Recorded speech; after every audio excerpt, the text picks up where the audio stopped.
Sam O'Reilly with the Fight Talk podcast. Myself and one of the Peaky Blinders, Adrian Martin. Who told you that hat looked good? What's up? It's my lucky hat.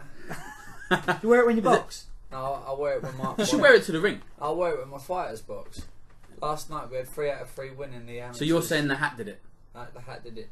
So you're saying your boys had no... They didn't contribute to that They were whatsoever. shit, but your hat saved them, is what The you're hat saying. saves everything. The hat saved them. You should start coming out to the Peaky Blinders song with that hat on. That'd be good. Quite sick, wouldn't That it? would be. A couple of horses behind you. Richie Gray's here, back after 2 weeks ago, just deciding he ain't coming. Yeah, I'm in traffic, he said. I'm just turning round. Sitting there sipping pina coladas on the beach. So it was me and Sam Gilly, but now we're back, full house. How are we, Richie? Yeah, good mate. Fat? No, I'm not even fat. I'm just overweight. Just doing the weights, isn't you? I'm there, my friend. Yeah, you're just seeing what it's like to be a heavyweight now, aren't you? I'm only 80 kilos. I don't know what that is. Can you do it in 90. pounds? Can you do it in pounds? Loads. Loads of pounds, yeah. Loads of pounds. All the pounds. How are we, Adrian? You come off a victory. Was it 2 weeks ago? Was it your fight, wasn't it? Yeah, I think so. 2 weeks ago. 2 weeks ago. Have you been alright? Yeah, been alright. Been flued up, but yeah. I'm glad you've come alright. here. Yeah, I'm glad, yeah. Are you still got the flu? No, it's gone. Good. Otherwise you'd be gone. No, it hit me hard. I had to fly back from holiday. I was so ill. Like I went off to Ibiza a couple of days after my fight. The flu was so bad, I just had to fly back. What was you doing out in Ibiza? Getting drunk and fucking bad bitches? Yeah. What? Fucking big booty bitches? Big booty bitches. That's the Adrian Martin way. He don't take his hat off when he's fucking them, apparently. That's what I heard. And keep my socks on as well. This is lucky hat, what are you saying? It worked. Yeah, no, we're gonna start off talking about the show you and I were at, Richard. I'm going to get a photo of Adrian's lucky hat. So people know what we're talking about. Got to tweet it. Yeah, this is the lucky hat. But let's start. We're going to talk about the British Warriors show we were at last night. York Hall. Now, let's just start by saying I felt sorry for them because they had 2 main event fights that fell off in the last fortnight. They had Chris Congo against Louis Green for the Southern area. Louis Green injured, I believe, and that's the 3rd time now he's pulled out, I believe. Yeah. So it don't look good. Whether the board take the title, I don't know, but you know it's holding up the division now, and there's a lot of talent at that weight ready to box for that title. So you know, see what comes of that. And obviously, Elliot Matthews was due to box for the Commonwealth. Oh really? And he got a cut. Yeah, it looks bad. It looks really bad. He was ringside last night. It looked really bad ringside last night, walking around. He looked like his makeup done, so cover it up. Do you know what I mean? Yeah, that's bollocks. You can't say that's bollocks. Why not? Why else would he pull out of the Commonwealth title fight? He ain't getting another one. At 39 years old. Well, I don't know. I didn't see a cut. I didn't see a cut, but maybe a cut was on his hand. Maybe his cut was on his hand or his foot. Yeah. Might have just cut corners in training. I've got a cut. Yeah, I've cut corners. I like that. No, I don't know. I don't want to say I don't believe him. I didn't see a cut personally, but I didn't get fucking face to face with him. I looked at him sort of from side on. So I got face to face with him, looked him eye to eye. Did you? But no, it's a shame for him because he was boxing on Elliot for a long time, just doing the round. He worked. I think he chalked up like a 17-0 or something like that. Elliot Matthews before he had a test, didn't he? Adrian, your nose ain't looking so good in this photo. Oh, geez. He's How many a times have boxer. you been hit with a left hook?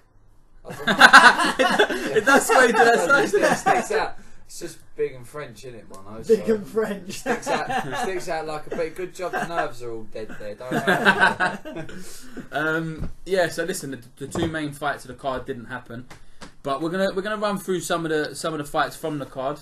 If we go from the start to the end, it started off with 2 journeyman fights. I missed some of these fights. So yeah, 2 journeymen fought. Richard Harrison, who was 2-30, against Haroon Khan, who was 0-2. Did you watch it? Yeah, it was dull. I really thought. It had a move about then. Yeah, they had a move about because you think 2 journeymen fight, you think they're going to try and win. You know what I mean? But it didn't, man. It just They sort tried of to lose. That's disappointing because I remember way back when we used to have boxing on like BBC and that. Every now and again you'd have 2 journeymen fight each other and it used to be cracking fights. Yeah. I mean, Let's put William Warburton in with Fonz Alexander on a weekly That's basis. a banger. Yeah, That's a banger. just let it happen. I'd buy tickets for that. Yeah. Who do you think is going to win? I think they'd take it in turns, to be honest with you. That's a great fight. Yeah. That's a great fight. I don't know what weight they'd do it at. It don't really matter, does it? Catchweight 152. They both box I all don't over think the it shop, matters. don't they? I don't think it matters. How But many yeah, times have I ever been stopped? Not a lot. I rate Warburton as well. And Fonz Alexander, but Warburton, I think he's almost British level. Really? Well, look at the people he's beaten and drawn against. They've gone on to win British titles. Yeah. And you think that's him not really trying. Imagine he tried.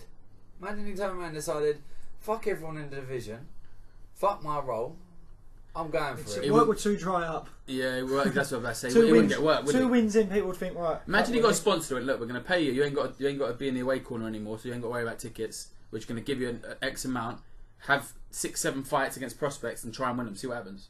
Can you imagine? I think there'd be a lot of shocks, you know. I reckon he'd upset a lot of people. 100%. The only thing is, we've discussed this before, where they get so stuck in their ways of trying to lose that sometimes they find it hard to switch back to winning ways. 100%. So yes, you look at them and you think, God, they're amazing. They're amazing counter punchers or back foot boxers. They're no good on the front foot. So when they're both like it, no one really gets punched. Hence the journeymans at the start of the journeymans. The journeymans. Is that what it is? He's a journeyman who can punch.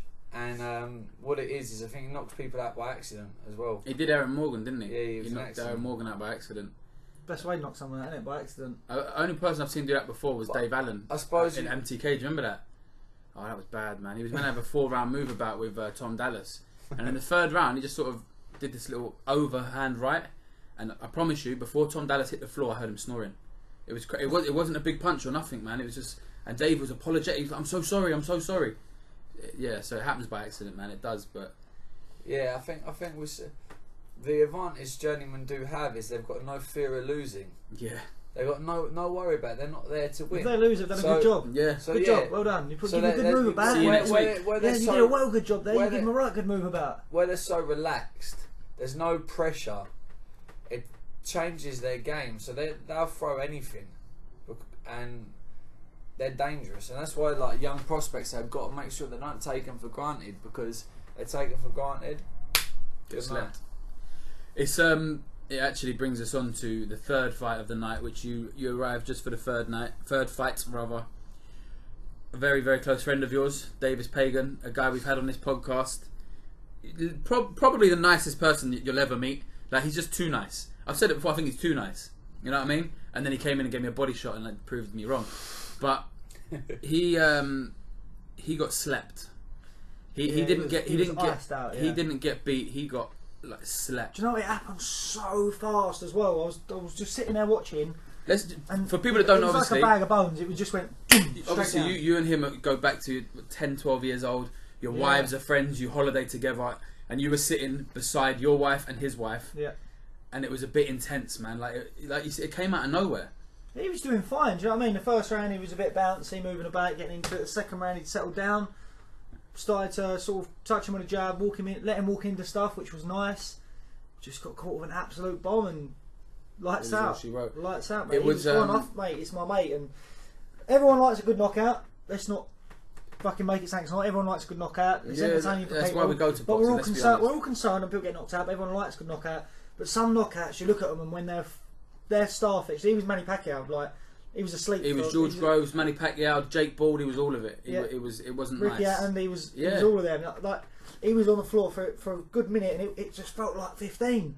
He was on the floor. The ref sort of. But when you have a personal like a love for the geezer as well, it's hard. Like oh, listen, my mum was there, my dad was there. You know, all my family know him. There was loads of us there. Like he sells a good ticket. Because he's the nicest man in the world. But listen, this is boxing.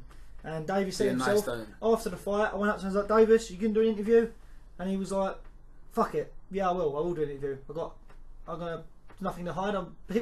Everyone was fucking there and sit. What am I going to do? Pretend it didn't happen? Do you know what I mean? So, turn your phone off. Yeah, no, it didn't happen. I'm alright. No, I don't know what you're on about, mate. Yeah. You won't remember it though, will you? The good thing is that you and me just had a conversation in the kitchen. At least I would rather see a bloke I know get sparked clean out than take a 12-round Let me tell you something. Davis in a good position. Do you know what I mean? Yeah. If you're getting your head jabbed off for 12 rounds, it ain't good for your brain. Exactly. It's worse for your long-term health. Exactly. Although it's hot, it's probably in a weird way worse to see your mate asleep. Yeah, of course, it's better for his health than to take a 12-round pasting. He's not in a bad position now, though. Obviously, he's got another loss. That's never a good thing.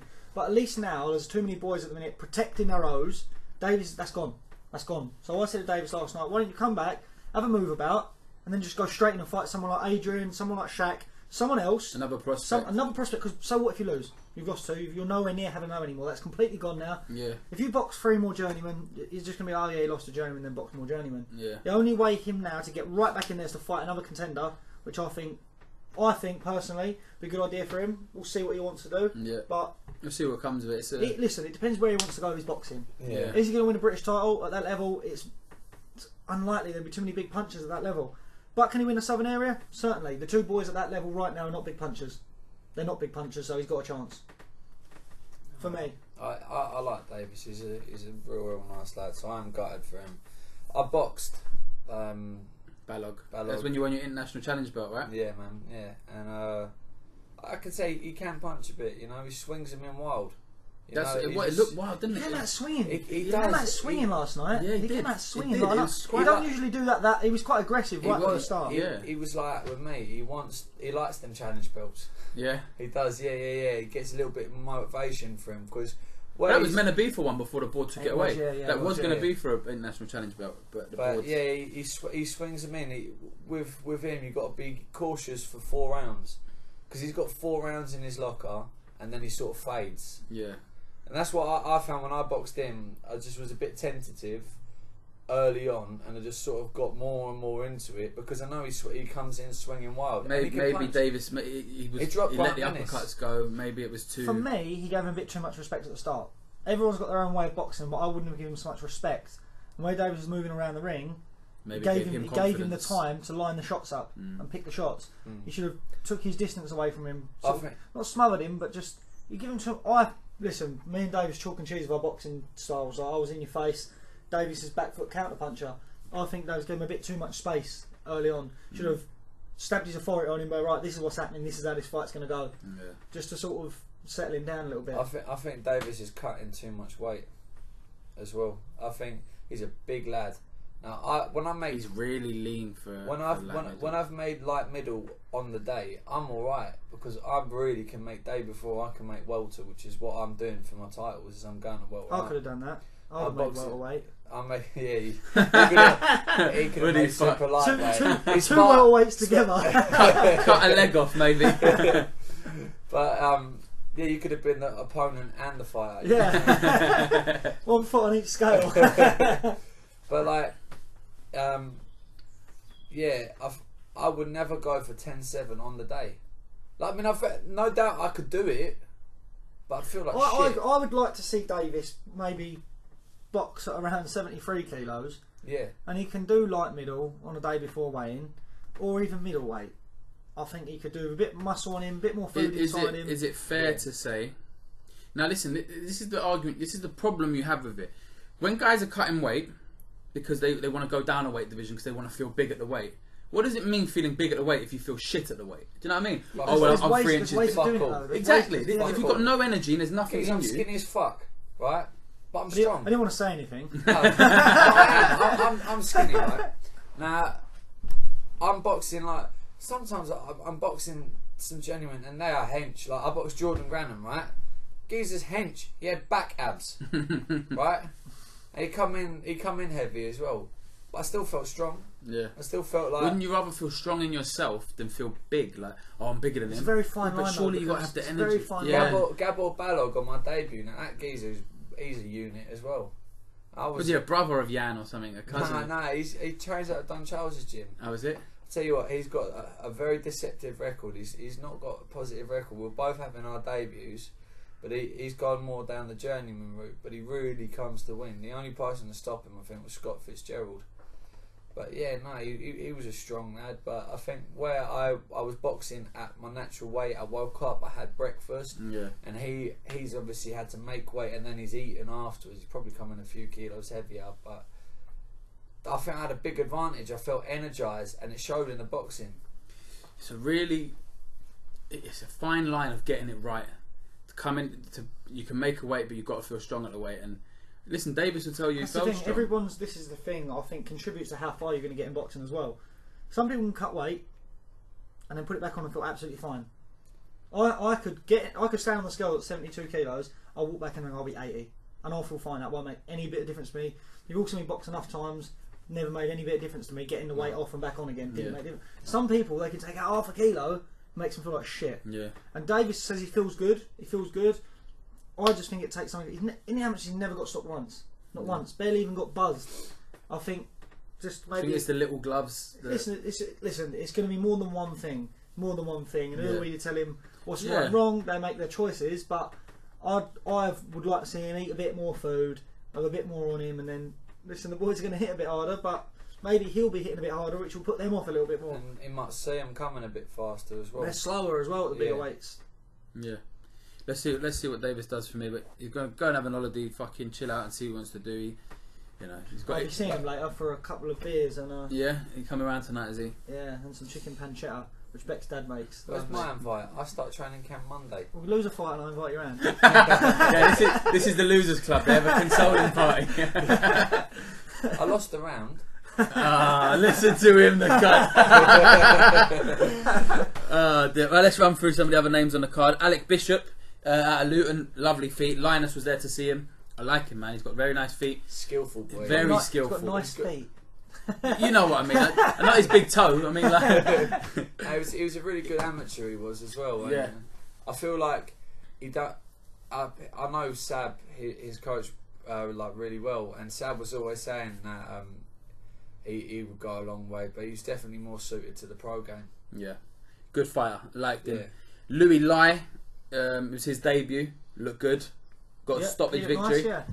Looked sharp at the start, didn't he? Never heard of him before then. No, I'd never heard of him. I think he had. What did he say? He had 30 amateur fights. It's on the interview. I interviewed him, didn't I? Yeah. After, and even I said to him on the interview, "What do we call you then?" Because he did say Louis. Yeah, Lou. he said everyone calls him He said different. all these different names, and I was like, "Is it Lee, Lai, Lou? What is it?" And he, Yeah. and Louis lights out Lai is what Louis he goes likes by. that Lai. Yeah, that's what he likes. And yeah, I mean, he looked sharp at the start. Does a good ticket, so we'll see. It's his first fight. Got the stoppage, so it's a good start for him. Yeah. Yep. Denzel Bentley first round knockout. I didn't see that. I was backstage. Do you know what? Denzel Bentley. I don't think anyone's seen much of him because he keeps knocking everyone out in the first round. Mate, you need to build your profile, son. Take it easy. Like, have a few rounds. you're going to be 15-0 with fucking 14 knockouts. You have one go the distance. You're 15-0. He'd have probably done fucking 14 rounds in the first round or 13 in the first round plus his 4 from his other one. Yeah. He'd have done fucking. I like Denzel. He's such a cool dude. Like, I've trained down Peacocks, and I'm trained down there with him down at Peacocks, and he's well alright. I think he'll go quite far. What weight is he at? What weight do you think he'll fight at for titles? I don't know. I think he could you always can push people. He could probably make light middleweight. Yeah. But that's for like big titles. I think up until sort of when he gets to British or whatever, then I think he's going to be fine at middleweight. Yeah. He's not a weak lad. He's strong and he can clearly punch. Do you know what I mean? Well, I've seen a few people. Load of knockouts in the first round. I think he can. Yeah. I've seen a few people calling for him to possibly fight the winner of Tay against. I said that last Linus. night to his manager. That'd be a His good manager fight. trainer said to us last night. I said, "Listen, I think he's 6-0 now. 5 first round knockouts." I said, "What's the score? Like, why don't he fight one of these? Why don't he fight the loser? Yeah, And loser then first. Fight the loser first, and then get a mandatory, and then go from there. Yeah. Because whoever loses might want to rebuild and fight. Great rebuilding fight, and the winner. Why am I going to fight you? You've got a 95% knockout rate. Yeah. I'll pick They someone should else. push for him to get on TV. His manager. Yeah, but everyone wants to do that. It's not as easy as that. I It's know, not as but easy he's as that. an exciting fight, and it's not like he's. It's a shame the Haymaker thing has sort of fell off because that would have been a nice little. Yeah. Obviously, Steve Goodwin had the link there, but he could have been against a Steve. Well, who knows? But it's difficult. It's another one that's lost TV. That was meant to be on TV last night, though. Bear in mind. Fight each other. What contender's going to pick him? Maybe he picks a contender and goes, look, who's he managed by? I don't know who he's actually managed by. I don't know if that was his manager or trainer I was talking to yesterday. But he's boxed on Mo Pryor shows, He isn't was, yeah. So if they got Free Sports, which it was supposed to be on last night, and there's a little bit more money in the pot, and they back him and say, look, we want a contender, another prospect, to go in the away corner and fight and both sell tickets, and it could be done, but it has to be the right occasion, I guess. I don't think any prospect is going to fight each other on a British Warriors show anytime soon. Having said that, that's probably unfair because last night the fight of the night was Jez Smith against Anthony Hardy. 2 guys in their debut as well last night. Oh yeah, there's 2 guys in their debut as well. But the fight of the night was Jez Smith and Anthony Hardy. Very, very good fight. Oh mate, when he went down, I thought, that's it. He went down hard. Was that the second or third round? Jez dropped him. Yeah, it was early on. Big right hand. I thought, he's going to get finished. Flat on his back. It was a flat on the back one. He stretched out. Yeah. He had a stretch out. He did. deep breath, got up and was like reassessed himself, and he managed to nick a few seconds there, talking to the ref. He was so clever. He was intelligent, and there was once or twice where Jez was trying to finish him, and he sort of bundled him, so he sort of went down. Listen, I'll give credit to him. Intelligent, he was smart, and he was very intelligent. He got through like another 2 or 3 rounds. He did, and then he went down again, and you could sort of see it was starting to get on top. You could see the writing was on the wall. Yeah, but Jez looked very good last night. I'll give credit to him because when he went down, I thought, admit it was at the end of the round, but he did some smart things, survived well, and just so he got unlucky. He showed some boxing smarts. He got beat, but he showed stuff. Like, it's not the end. He's got so much to offer. Yeah. A couple of the other undercards just to quickly run through while we sum up. Talk about them 2 debuts. I weren't there, Rich. Oh mate, great fight it was. It was a great fight. Go on, you tell me. Conor Hines and Mac. Conor Hines. How do you pronounce it? Pemcua. Mac. I just call him Mac. Yeah, Mac against Conor Hines. I call him Mac and Conor. Conor was out on his feet at one point, and I thought, oh, this guy's going to get finished. Looks like Jemani. I ever tagged Jemani on Instagram. Someone was like, is that Jemani? I was like, no, I'm only joking. And then that Mac got caught with a shot, and he no worse than the Conor was earlier on, worse. And then that Mac's on the rope, sort of ducking and diving, some on the gloves, cut on the head, and the ref stepped in. I thought it was a bit unfair, and a lot of people in the audience thought it was a bit unfair. I went and interviewed him after. He was like, yeah, I thought it was a bit early, but you know, this is boxing, and I'm here to learn. He enjoyed it. Lovely lad, took it like an absolute champ, and he'll be back. He wants a rematch. So, it was nice to see 2 people taking that fight in their first fight. Do you know what I mean? Yeah. Chris Congo boxed a 6th rounder.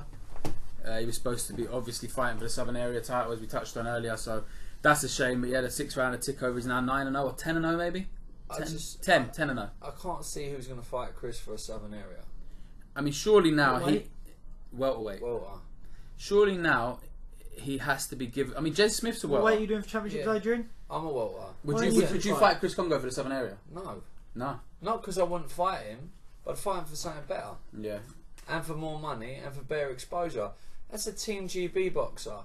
We're professional athletes, right? This isn't amateur boxing where we'll fight for whoever's best on whatever show's going about. This is our profession, so we've got to be rewarded for when we're putting the risk in and we're putting the hard fights in. We've got to be rewarded for it.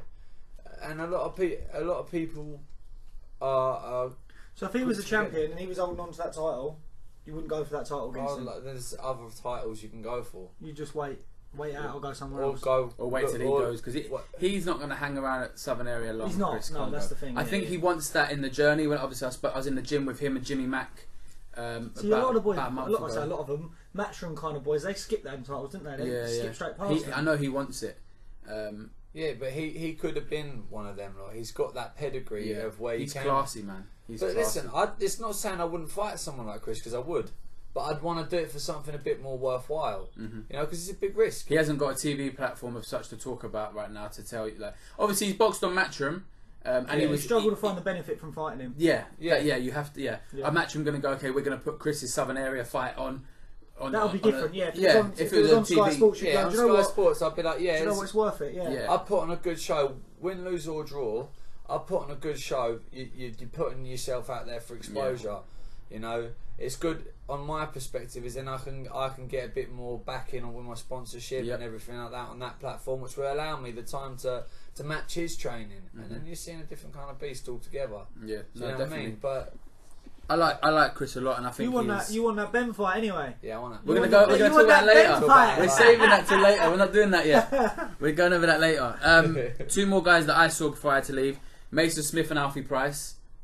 Mate, Alfie looks nice. Alfie Price, I watch him and go, "You're technically superb." You know what I mean? The in and out style he kind of has. He bam bam bam and he's gone. Bam bam bam and he's gone. He goes around the corner as well. He's not just straight lines. I love that. I watch him and think, that boy's been around for a while. Like him, he can box. He can seriously box. Yeah, like he's a seriously good boxer. I think because he's so quiet. Obviously, a tough start as well. We had him on the podcast 6 weeks ago, and he's very quiet. He's not very outspoken. It's just his personality isn't like that. Yeah. So he doesn't make waves as such. You don't see him all over social. But mate, he's going to be a nightmare. Start, is he? He had that innocent Anyamwu, and he had Alex. Isn't that who he boxed last night? We spoke about Mowley. Yeah, that was Anyamwu last night. Yeah, he boxed. He's a tough guy, isn't he? He's so stocky, man. He didn't fight. He was meant to fight last night against that guy. Fonz. He had Fonz. Oh, he had Fonz. He had Fonz in his second. So he hasn't had. He'll probably have fucking Warburton or someone next. You know what I mean? He's taking the tough journey. He's a light welter. I don't reckon he'll take Warburton. Obviously not if I'm just sort of. Yeah. I'm playing Adrian. I'm playing someone of that. Some of these journeymen. He's not taking the easy ones. You know what I mean? Of the journeymen to pick, he's picking the tough ones. Yeah. Mason Smith, it was his debut. He boxed Rudolph Dorica, who we all know and love. Old Rudolph. We've all come to love. I love Rudolph, man. I love how he makes no one look good. Of all the people I've seen boxing, Martin McDonough is the only one that's looked good against him. Could not miss him. Thought Mason looked good, but it wasn't. Martin McDonough beat him up. Yeah, that's the only time I've seen Rudolph get beat up. Do you think he got beat? I think he schooled him. I don't think he beat him Martin up. McDonough beat him up. Didn't barely get it back. I watched the fight. Fair play. I know. I just thought he schooled him. I don't think he hurt him. But I think Martin listen, McDonough's beat him up and hurting him is a different thing. Do you know what I mean? Like, he beat him up. Like, he couldn't miss a punch. Remember, Martin's young, so it's going to be hard for him to hurt people. I don't think he's got his man strength yet. So he did beat him up. But he's a really skillful boxer. Remember, you were talking about a little boy beating up a man. Yeah. Martin, how young is he? 19, 20? He's got a baby face. He's got a young man's body and a proper baby face, isn't he? He's got a young man's body, so yeah, he's 19, 20, but in terms of this is a man's game, he's not fully developed yet, and I think over the next few years he'll fill out more. He'll do really well. He might even go up a few weights because he's got such a boy body still, hasn't he? A boy body. Is that not the right way to put it? No, I know what you're saying. Like you see the change, you know. Like do you know actually? Well, I remember your body hardens. I had this a conversation. Look at Manny Pacquiao. Look how his body changed. Nothing to do with steroids. How dare you? His fists and head grew. No HGH there. I had a conversation briefly last night with Matthew Hake. Yeah. And he was saying like he's got. We were talking about young fighters. I can't remember how it came up, and he was like he's got a young fighter in his gym. He loves him, but he said I don't want to. He's got a young body, and it's true. There is not man strength Someone yet. Messaged me a few weeks ago and said, "Rich, when's the right age for someone to turn pro?" And I said, "It's not about the right age." Dubois is about fucking 11. Yeah, you could turn that 11 years old. Exactly. So Canelo turned when he was fucking 7. He was pro when he was 7. Yeah, exactly. Everyone's different. Other people turn pro when they're 95. Do you know what I mean? It depends. It's all mental and physical, isn't it? Yeah, I think like a prime example of rushing fights was what happened with Johnny Dignam years ago. Johnny, ABA champion, fantastic boxer, had all the potential in the world. Second pro fight, they put him in with. I also believe that that's not always to do with body. I think you could be a sensational amateur, doesn't mean you'll be a good pro. No, you can be a good junior boxer and not be a good senior boxer. They put him in with Lee Noble. Lee Noble contested for a British title. Yeah. You can't put. It doesn't matter how good amateur you are. Don't put a 19-year-old bloke. Lomachenko begs to differ. But Lomachenko 96. Yeah, 396 amateur bouts and one loss. 396. Won 3 Olympic golds. Has been, you know, he's a little bit different. You know what I mean? He wasn't an ABA champion. He was like an everything champion. Yeah.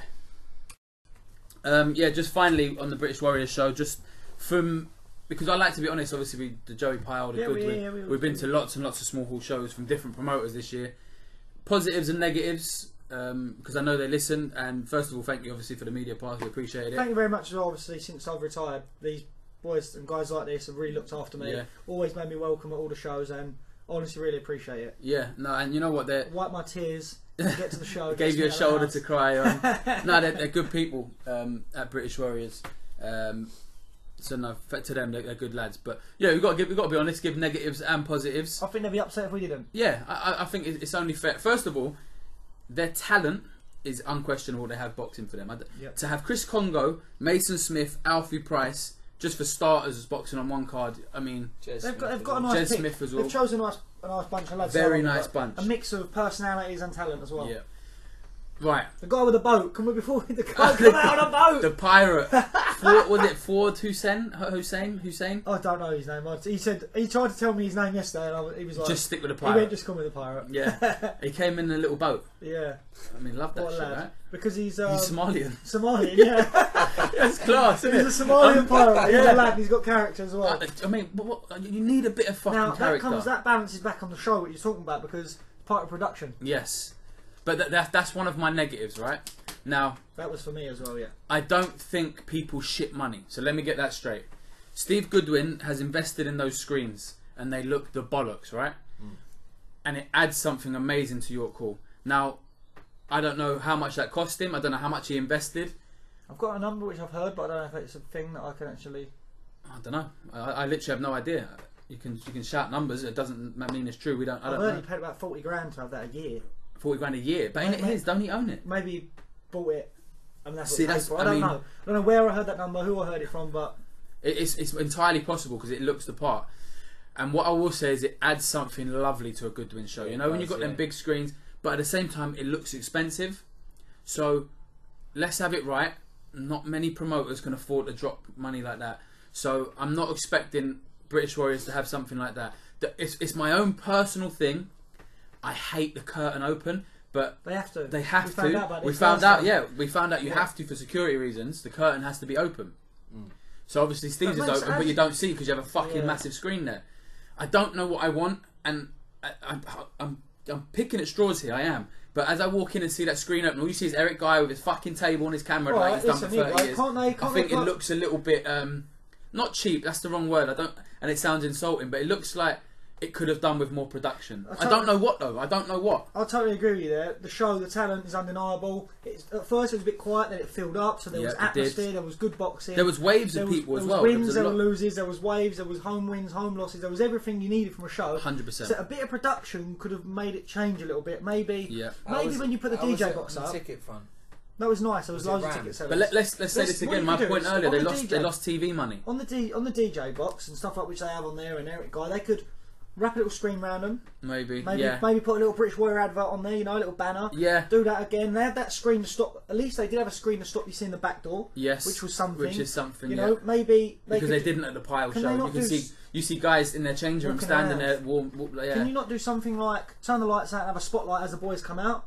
Maybe. Listen, I totally agree with you. The show was up there, but you just need. I would like to see a little bit more production from them, and I think they deserve it. Black screens on the side, a red carpet walkway, and a bit of flames. That'd have been maybe that wouldn't have been too expensive. Yeah, exactly. Like if you look at MTK, Lee Eaton's production that he's brought over. You know, he's improved it and worked it. And he's matched Goodwin with the production at Your Call. I thought it was banging with the lights, the music. It goes dark, they flash lights. It's your own personal preference. For me, I love Goodwin. As you walk in that production and you see the screens, for me personally, I love it. It adds that little bit more. I think they're equally as good. You know what? The only thing I have against Leeds, I don't like the scaffold. I don't like the scaffold. My personal opinion, I don't like it. But again, it kind of works for them. What's it like when you're looking down the scaffold?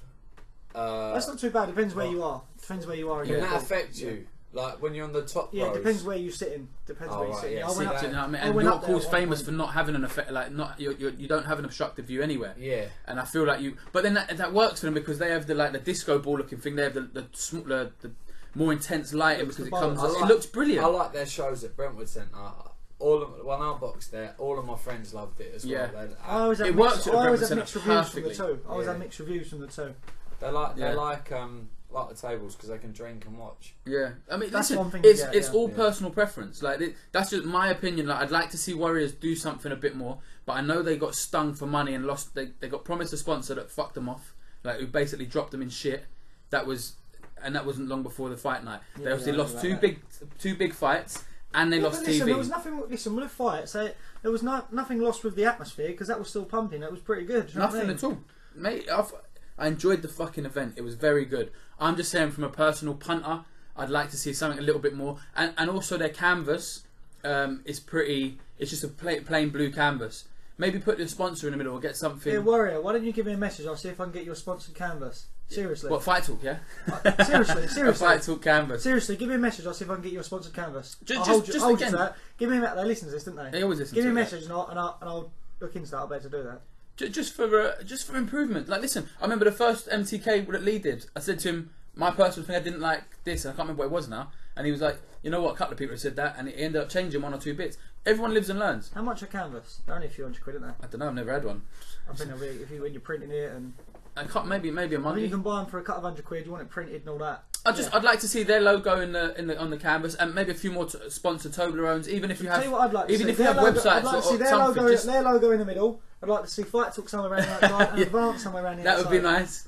I love Message them. me. We'll talk about it. I think they're doing very good things. I don't know the reason, but yeah, maybe a little bit more production if at all possible. If it ain't possible, then it ain't possible. We can't have it all. But it wasn't on a Joey Pyle level of spitting sawdust. Let's put it that way. Do you know what I mean? Yeah, but the atmosphere made it better as well. The atmosphere was very good, man. Their ticket sellers. Who was it? We were looking around going, he sold a couple of hundred. It might have been Louis Lyle. There was one of the boys I went to interview as well. Louis turned out not to be that many. Yeah. Well, that's unfair. It was 180, but yeah, it felt like 200 or 300. I said to him, it felt like 380. It did. Great atmosphere. Yeah, great atmosphere. On the whole, nothing but positives. Like honestly, very very good show. Really enjoyed it. Let's talk about Friday night. Do you want to? Where do you want to start? Ah man, I'm still hurting, Richie Gray. Let's talk about the Eubank fight so I can build up to the Groves fight. Oh right? yeah, this is what the. Let's talk about the Eubank about... Jr. and JJ McDonough fight. Do you know anything about this, Adrian? I know they were fighting, and I knew, to be honest, Eubank would wipe the floor with him. Oh, okay. you don't know. So you don't know what happened. You don't know. So first round, JJ McDonough takes a dive. Now don't give a fuck. I know Connor Slater, who's his manager and Close of Assassins, he listens to it. We used to have a lot more contact than we do now. I'm sorry, Connor, your man took a dive. He did. Nothing landed. Nothing.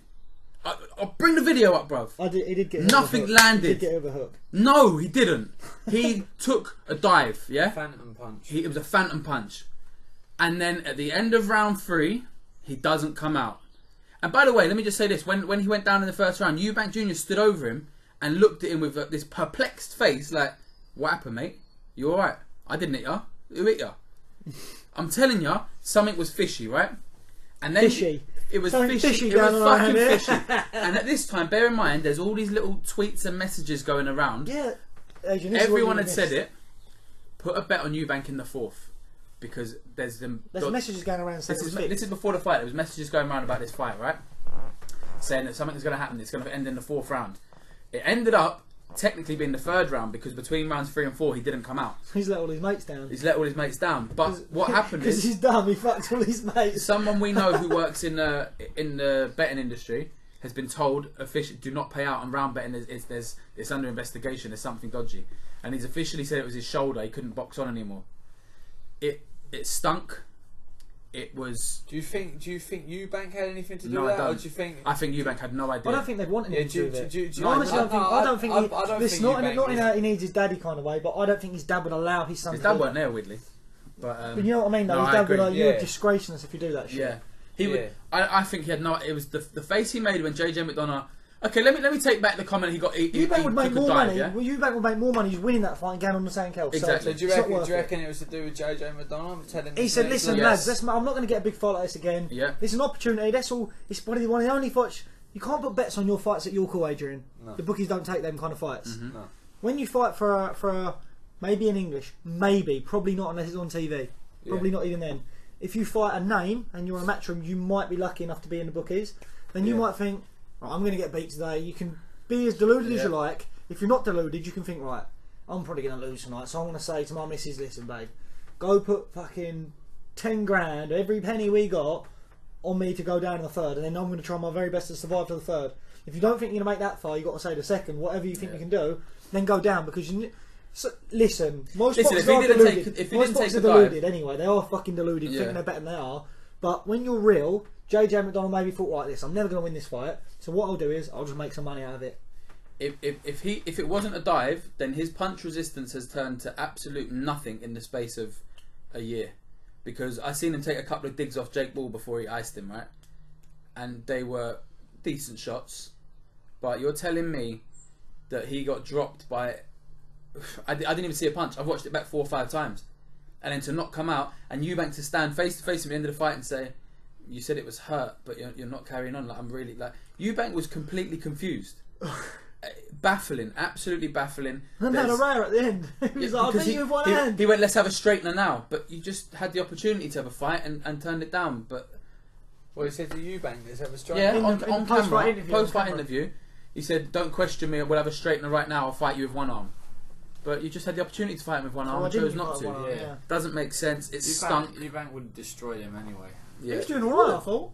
I think he was doing alright. Yeah, but Eubank's just got... He was staying active enough, I think, yeah. JJ, but it stunk to me. It really stunk. I don't like it. Cool. And for now, there's proof that it's being investigated because there was irregular betting activity on rounds. Do you know what I mean? Yeah. That's official. That's not like... That's what's happening. There is irregular betting on rounds, so it's been investigated, so... Who knows what will come of that? It's very, very strange, and you don't like to see it, especially on a stage like that. Do you know what I mean? Yeah. Let's talk about George Groves. Callum Smith. Callum looked enormous, didn't he? Callum, I always thought he is enormous. I went to McGuigan's gym once enormous. to spar, and I met George there, and I thought, fuck me, George is fairly big, isn't he? Fuck me, like, yeah, George is a big super middle. He's a big super middle, and then you see him stand next to Callum, and you think, fuck, look at the size of this tank. He looked like a baby. Jeez, yeah. He looks like Callum looks like a big heavyweight. He's got long levers on him. You know, he's lean as fuck. He's cut. He obviously does his food right. He does everything right. I don't think that, for me, Callum Smith gets caught up in his own hype. So he's kind of like, right, I've got to do everything right. Some boys, sometimes think they can get away with stuff. Just cutting certain corners in the diets, cutting this or cutting that. Callum Smith, to me, looks like the kind of guy who thinks he won't risk that. So I think that's why he looks in such good nick. He looks like elite right, he'll train right, he doesn't He's been fuck special about. since the amateurs. Not that George Groves does that, it's just that George Groves is a little bit, for lack of a better word, dated, and I think he thinks, I've been at the top level, I know what it takes, and you kind of take for granted that you know what it takes to do these fights. And perhaps Callum Smith saw an opportunity more than George Groves saw an opportunity. Yeah, I also think you ain't fought anyone till you fought someone. You know what I mean? Like, really, Callum Smith hasn't boxed anyone. Well, that's a point I'm going to make in a minute. And this was his first person, like, real elite world level boxer that he took on, and he excelled. And every prospect at some point in their career is going to find this test. So I think for a lot of us would have thought, oh yeah, George Groves is being with Froch and all of that. Badu Jack. Those were his days. Those were when he was at his best. He is really like an elite level world champion. So this is going to be a bit much for Callum Smith, who's not actually boxed anyone close to that caliber. You know, he's sort of jumped from where he's at, missed like that sort of in build-up between, level, and gone straight And look how in easy there. his route to the final was. I know. Fucking hell. Nicky He Holton never is meant to be Jürgen never Bremer. fought a 12-rounder, I don't think. And Eric Skoglund. I'm talking about even in the World Boxing Super Series. No. Eric Skoglund, which, you know, he was a good fighter, but Listen, these are good. We're talking about good fighters, and then but we're not talking, great. Yeah, and then we're talking about great fighters. George Groves is one of them. He was an elite world champion. He was an elite level. There's that difference, and the people that talk about levels, and I always find it so corny, but there's that difference between good fighters and great fighters. We spoke about this before. There are world champions. There are great world champions. There are superstars. There's yeah. stars and there's superstars. You can be a world champion. Yeah, it doesn't mean you're as good as a superstar. Yeah. You got your Manny Pacquiao. There are some guys that are bigger than titles. Yeah, bigger than titles. That's the right way. Yeah. I mean, they're few and far. If Mayweather said he's boxing on Saturday, it's not for a title. It would still do bigger numbers. He could do a 4-rounder and sell out. Yeah, but this is it. So there's very, very few of them. The fight itself, Callum Smith said something before the fight, and I was like, yeah, bollocks, and he was 100% right. Groves is an old 30. There's 2 years difference between them, right? Callum Smith's only 28. Is 28, and George Groves is 30. Yeah. But let's look at the miles on the clock and the fights he's had, and the top level fights, like you said, Adrian. Like 7 world title fights, I think George has been in. The 2 Froches, the Badu Jack, the 2 defences, and where he won his world title. Callum Smith had never been there. He'd never been. So we didn't know. He was untested. I think Groves was an old 30, and I think the miles have clocked up on him. But you know, the moment I saw him shake his head when he went down, I thought he's done, man. Obviously he weren't getting up at that point, but you go, yeah, he's done. His ultimate dream was to win the world title. He failed 3 times or twice and did it on the 3rd, or 3 times. No, he failed 3 times because the 2 Froch and then the Badu Jack, and he finally got his dream, and he made the money in this World Boxing Super Series. He put Eubank Jr. in his place, proved he's a much better boxer. Yeah. Is it possible that in the time from the Eubank to the Callum Smith fight, he aged? Nah, not really. Was he just too big for Eubank? Listen, he was just a little bit better than Eubank. Yeah. Eubank's again, he's one of them. He'll be a world champion. He will be there or thereabouts. Maybe he's just under. But he won't be. He'll always nick one. But he'll never be a superstar. Do we think, stylistically, on Groves' best day, he could cope with Callum Smith? Because I doubted it. A couple of fights in, I just think stylistically it didn't work for George. I think George is used to being bigger than everyone. That's what I mean. I don't know why George Groves boxed with his left hand down. against someone who's like got 6 I think he had to set traps. I think of a lifetime and setting traps. I think that only because set traps with your hands up. This guy's got 6 inches reach on you, and he's a puncher. I don't think he thought I he was a puncher. anyone says 6 inches. I don't think he thought. So it's 3. I don't think he believed Callum was a puncher. I don't think from his post-fight interview, which again, see how respectful he was. Everyone throughout this whole process has been unbelievably respectful, except for one person. That's Liam Smith, who just further proves why him and his brother Paul Smith are fucking bellends. Why can't you just be respectful like everyone else? Why do you have to go for all those people that say Callum wouldn't do it? What are you saying now? Ha ha. God, don't be so pathetic. George Groves was the favourite in that fight. Let your work do its talking. Don't live off your brother, you prick. Like don't make like you're throwing back in people's faces that thought George would beat Callum. Makes you look like a mug. Callum is the best one out of the brothers. He is. Oh, by a long by a shot. country mile. Yeah. He's just too quiet to be a superstar. He needs to he needs to get a bit louder, and not in a disrespectful way, but he needs to make his presence more known. You know, and get out there and put himself out there more, because he's got all the potential to be there. He's humble. He's a nice bloke. He's a great fighter. Yeah. So there's out there. You're right, but let's see. For me, there's about 4 questions on this fight, right? But one point I wanted to make. It was for the George's WBA super middleweight title. It was for the WBC Diamond, which, let's be honest, means nothing. It's a nothing title because it's not the WBC belt. Oh, is it not? No, Ramirez is the WBC champ. That was. Do you know what that is? That's the same kind of belt Dillian has to tick over until you're in that spot for the mandatory, right? So that title meant nothing. But what also was on the line was the Ring Magazine belt. That's a good belt to win. Now, I'm sorry, I have a big problem with it, right? There's been 2 champions at that weight before. Yeah. Andre Ward and Joe Calzaghe. Joe Calzaghe had how many fights for the titles? Yeah. Andre Ward, but Callum Smith won 1 fight. Yeah. He's had 1 test at elite level, and he came through with flying colours. He looked fucking sensational. No one, even the biggest Groves fans like me, no one can sit here and go, well, there's no argument. He looked better. He did a job on George. Simple as that. Him getting the Ring Magazine belt from winning that fight, I think, is wrong. Yeah, it was the occasion that had that belt. Yeah, I get what you're saying. I think they was always putting that belt up for the whole build-up through the World Super Series, but... Well, there's not enough... there wasn't all the champions. The thing is, it worked in the cruiserweight because Usyk got every other belt. So it is undeniable. But we've still got the IBF, the WBC and WBO world champions at this weight, not in it. That's what I'm saying. I think when you do like a thing like the World Boxing Super Series, if you're a world champion and this is going on and they're doing it, and you don't put your belt up on the line, you're a pussy. 100%, but no one else had a belt except George. Well, Eubank had the IBO, which George won and gave it away, didn't want it. It's not a real world title. Same as the WBC Diamond isn't a world title. Yeah. There was 1 world title in this whole entire tournament, and that was George's. So what about the other world champions? Ramirez, WBC wasn't in it. Why? I don't know, I guess it wasn't a name. Who's the IBF? At the time it was De Gale. He lost it to Truax, won it back, and then vacated it, and now it's going to be boxed by Uskatskaya and someone else. Who? Exactly.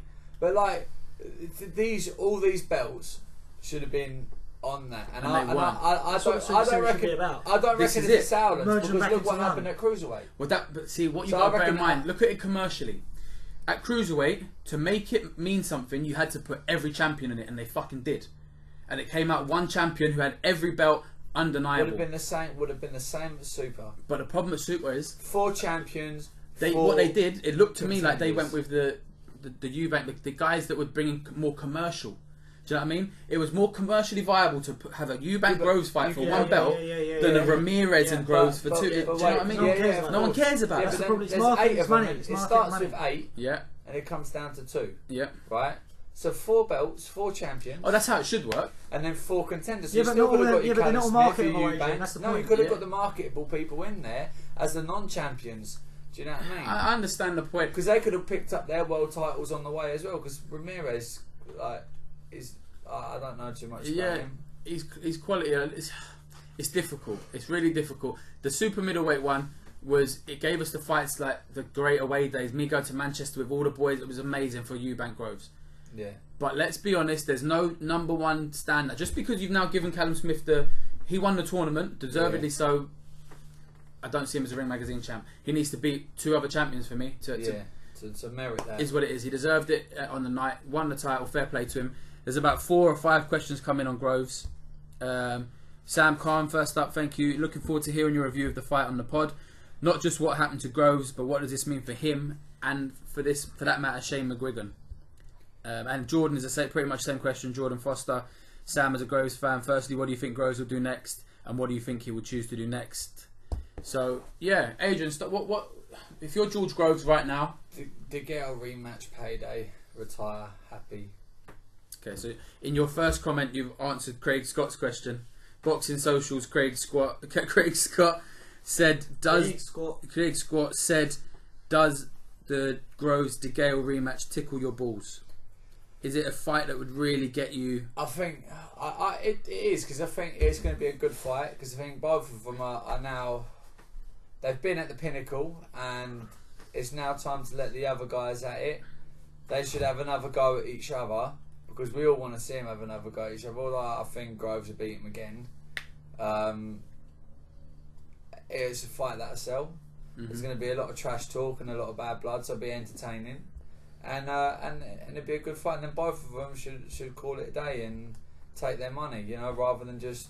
I know boxers, we love to fight, and learning when to call it a day is one of the most difficult things. Like Mayweather recently asking for what Pacquiao too. Come on, man, call it a day. Yeah. Like, you've been the best. You know. Opinions, Richie, on what Groves should do next and what you think he might do? With the James De Gale and Groves thing, when Craig said it to us earlier, I thought, yeah, but I'm all over that now. No, but, I'm not. But now I'd shooting it for an hour or so. I think, yeah, why not? Because both of them right now need something to bring them back in. It's kind of a sink or swim fight for them. Not, you know what I mean? Like, if you lose again, George, like you're taking the step back, too many steps back. It depends what he wants for the rest of his career, but it's too many steps back.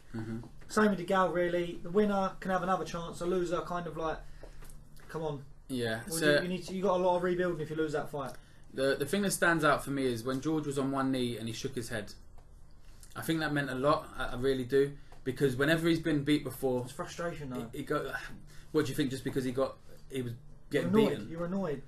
No, but I mean when he wasn't getting back up, he was on his knee. Oh, he said no, didn't he? He said like, no. I'm not getting up. He shook his head. And for me, that spoke volumes, because George ain't that guy. George is not a quitter. And there's actually a couple of people talk. Did he quit? No, did he just I agree quit? On this, yeah. But when you get an injury and you think, I'm not going to get up from this. Should he have gotten up? He should have got up. The Warriors Code. Didn't that get mentioned? No. That was from the other fight, wasn't yeah. it? Listen, I know what you're saying. You took an easy way out, if you like. You should have got get knocked out. There's ways to look at it. Get knocked out. Yeah, but then. He's been there. He's been iced in the middle of Wembley. Iced. He's done Does that. Does he want that again? Probably maybe not. He see it coming. Maybe he's seen it coming. Do you know what? I'll live to fight another day. Or maybe he thought I'd rather go out like this. If I get iced today, I've got another knockout on my record. Maybe he just realised I can't win, and I'm just getting beaten up. Yeah, that's quitting then. Huh? That's kind of quitting. Maybe, he's always got a puncher's chance because he's got a punch on him. So listen, maybe he went down, he was injured, and he was getting battered, and like you say, he did. He thought, you know what, I kind of tap out, like Sam taps out. You know, we know what Sam's like, and maybe you and your little crew sort of have this little tap out thing. Hey, your little crew. You and your little crew. It was horrible to see, man, and. It's going to come down to whether he wants one more payday. He's earned a lot of money in this series. Why not? Why not go De Gale in May in fucking Stamford Bridge as a check? Yeah. You know what I mean? But give him one. And they've gone full circle. They boxed for the British title when George was 11-0 or 12-0 when he boxed. Like, it's gone full circle. They both achieved great things. They were amateurs together in the same fucking Dale Youth Club. They didn't get on, but what a nice way to go. You know what? We did it. We had our opposite styles the way our careers went. But we both check out on a big fight against each other. Yeah. I know De Gale is probably going to fight Fielding. There's no confirmation of it. But that's not a world title either. That's a WBA regular. I personally think both of them, they've been about for ages. They can get one big payday and put a good entertaining end to both of their careers. And it's not... Yeah, but the winner's not going to want to quit. No, the winner's not going to want to quit, but the winner should. But you don't know that. That'd be their highlight. How I know that? I think De Gale needs one more big payday because he's been boxing in America on, I wouldn't say mega money. I think George has probably made a lot more money in his career than De Gale has. They could earn 3 or 4 million each from a big fight. why not? Why not do it, man? Yeah. Listen, I don't blame them if they did. And I think that is a, like I was saying. Let me put it this way: I'd rather see that than Calmbrook. Yeah. Okay. Me personally. Yeah. Calmbrook is just, I'm bored with it. Done with it. It's fucking Maybe they should just have like shit. a 4-way fight when it takes off. Tag team. Or tag Tag team. team, Who would you put with her? George can have. I don't like any of them, so no, they can all just. I don't care. I don't care. Does it mean anything for Shane McGuigan? That was another point Sam made. For that matter, does it mean anything for Shane McGuigan? I don't think so. I think he lost David Hay, who was at the end of his career. Frampton's left, obviously, but he's got Josh Taylor, he's got Chris Billum-Smith, he's got Chantel Cameron, he's got some talent in his gym. Luke Campbell, obviously, has just gone with him now. So I don't think it means a lot for Shane personally. Fantastic with Luke Campbell in his last fight. Yeah. Luke Campbell. Yeah, Luke Campbell looked brilliant there. Really showed his class. Josh Taylor, I've said it and I've said it again. He's probably the best person I've ever sparred. Yeah, I went down and sparred him. He's special, that kid. So yeah, I don't think he. I don't think it will mean a lot for Shane, but it'll just be the conversation now. Do they want to do it again? I don't think there's another run at the title for George. I don't believe so. I think he's under a lot of scrutiny, Shane, as well, because he's a young trainer with He's a such high profile. Yeah. Nothing wrong with a young trainer. There's a lot of young trainers. He's a high profile one, and that's why. That's why That's he's the under problem. such A lot of old scrutiny. school coaches are like that. They're like, "What do you know?" kind of thing. Yeah. They're kind of. Listen, the world changes, man, and you've seen it in football. Something like Jose Mourinho, for me, one of the best managers. Looks to me like the game's passed him by. It happens in all walks of life. Listen, it changes, but every sport is constantly It evolves. evolving. Yeah. You know, you think the training. People talk about the old school athletes beating the professionals nowadays, and I think right. You're saying that can lead me on to my point because they were tough, because they were hard, and everything like that. You they boxed with their hands pretty much down. So, like, well, listen, Richie. That comes on to my point. Richie's got a point he wants to make. Before you do it. One thing I would say is, with evolution, I think we're fitter now and stronger now and quicker now than we were 20, 30 years ago. That's what I was about to say. Richie Gray, you have a point that you would like to bring up?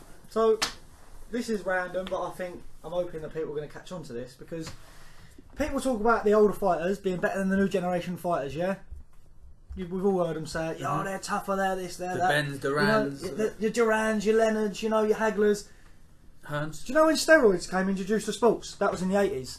Do you know when steroids got banned from sports? That was in the early 90s. So there was a period in boxing, in all sports, when steroids were actually legal. Yeah. When they just come out, Arnold Schwarzenegger was given them by like a doctor who said, "Try these, I think they'll help your performance."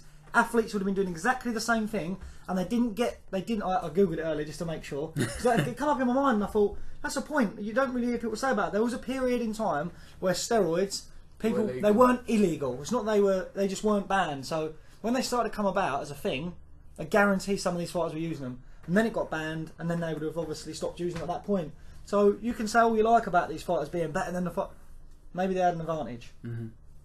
That's sort of my point. Breeding that as you like. Comment freely. No, I completely agree with you. But I still think if they got matched up with one of the new people, one of our sort of generation people, I think they come unstuck. Listen, I agree that now we are smarter, we are bigger. That's why world records get beat. That's why we keep beating the 100 metres. We keep beating the 1 mile. We keep jumping higher. We keep swimming faster. Why? Because evolution. But remember, taking that out, evolution will only give you a slight edge. Obviously, we're getting smarter with our nutrition. But what I'm saying is that period of fighters, you got the 50s, the 60s, the 70s, are what they were. But the 80s seemed to be a period where everyone was the best.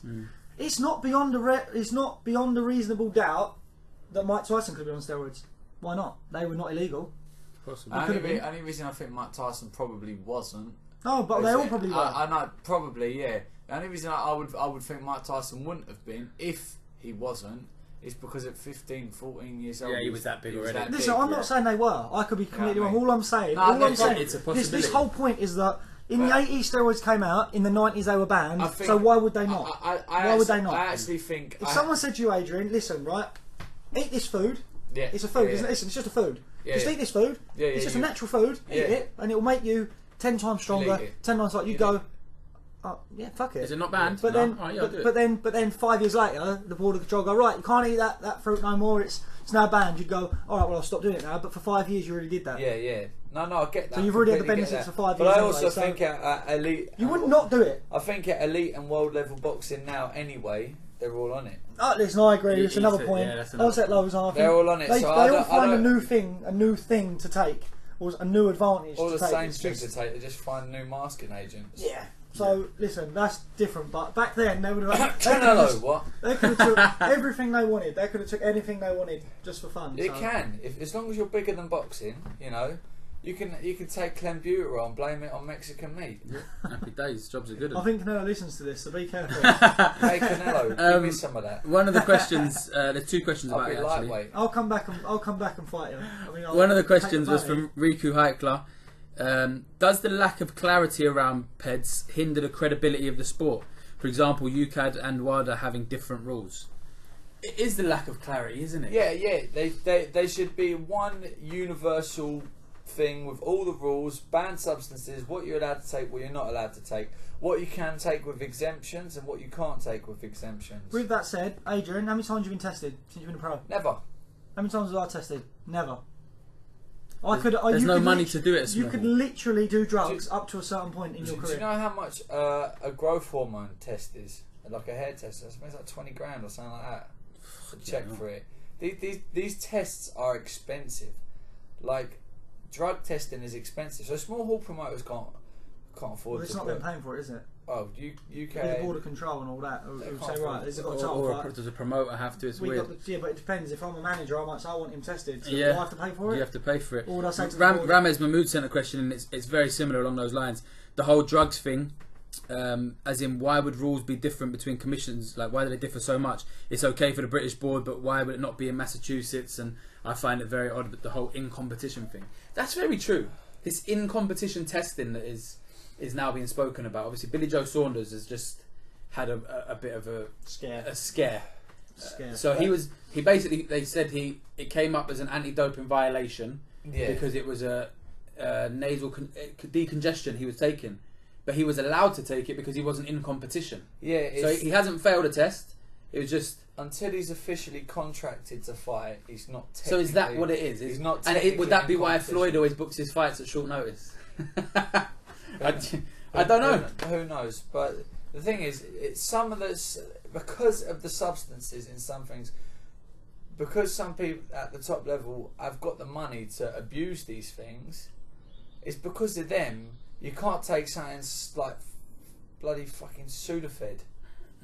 Sudafed is banned, and you think you got a blocked up nose and you need to clear your nose. Just you want to spray a bit of fucking Sudafed up there. That can get you banned. You're not cheating. You're not taking it to cheat. Just trying to breathe. Just trying to breathe. Do you know what I mean? And I think sometimes. Did you just say Cheat Street?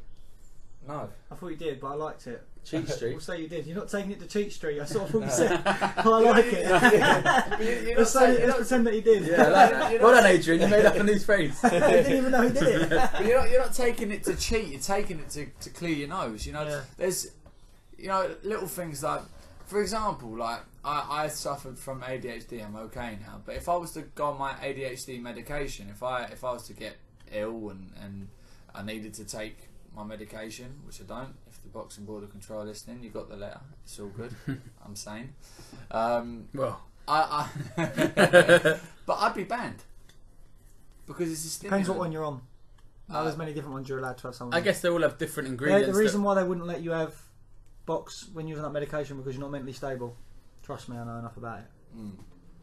But you are mentally stable. That's you are, but if you're on medication, you're using that medication to help your mental state.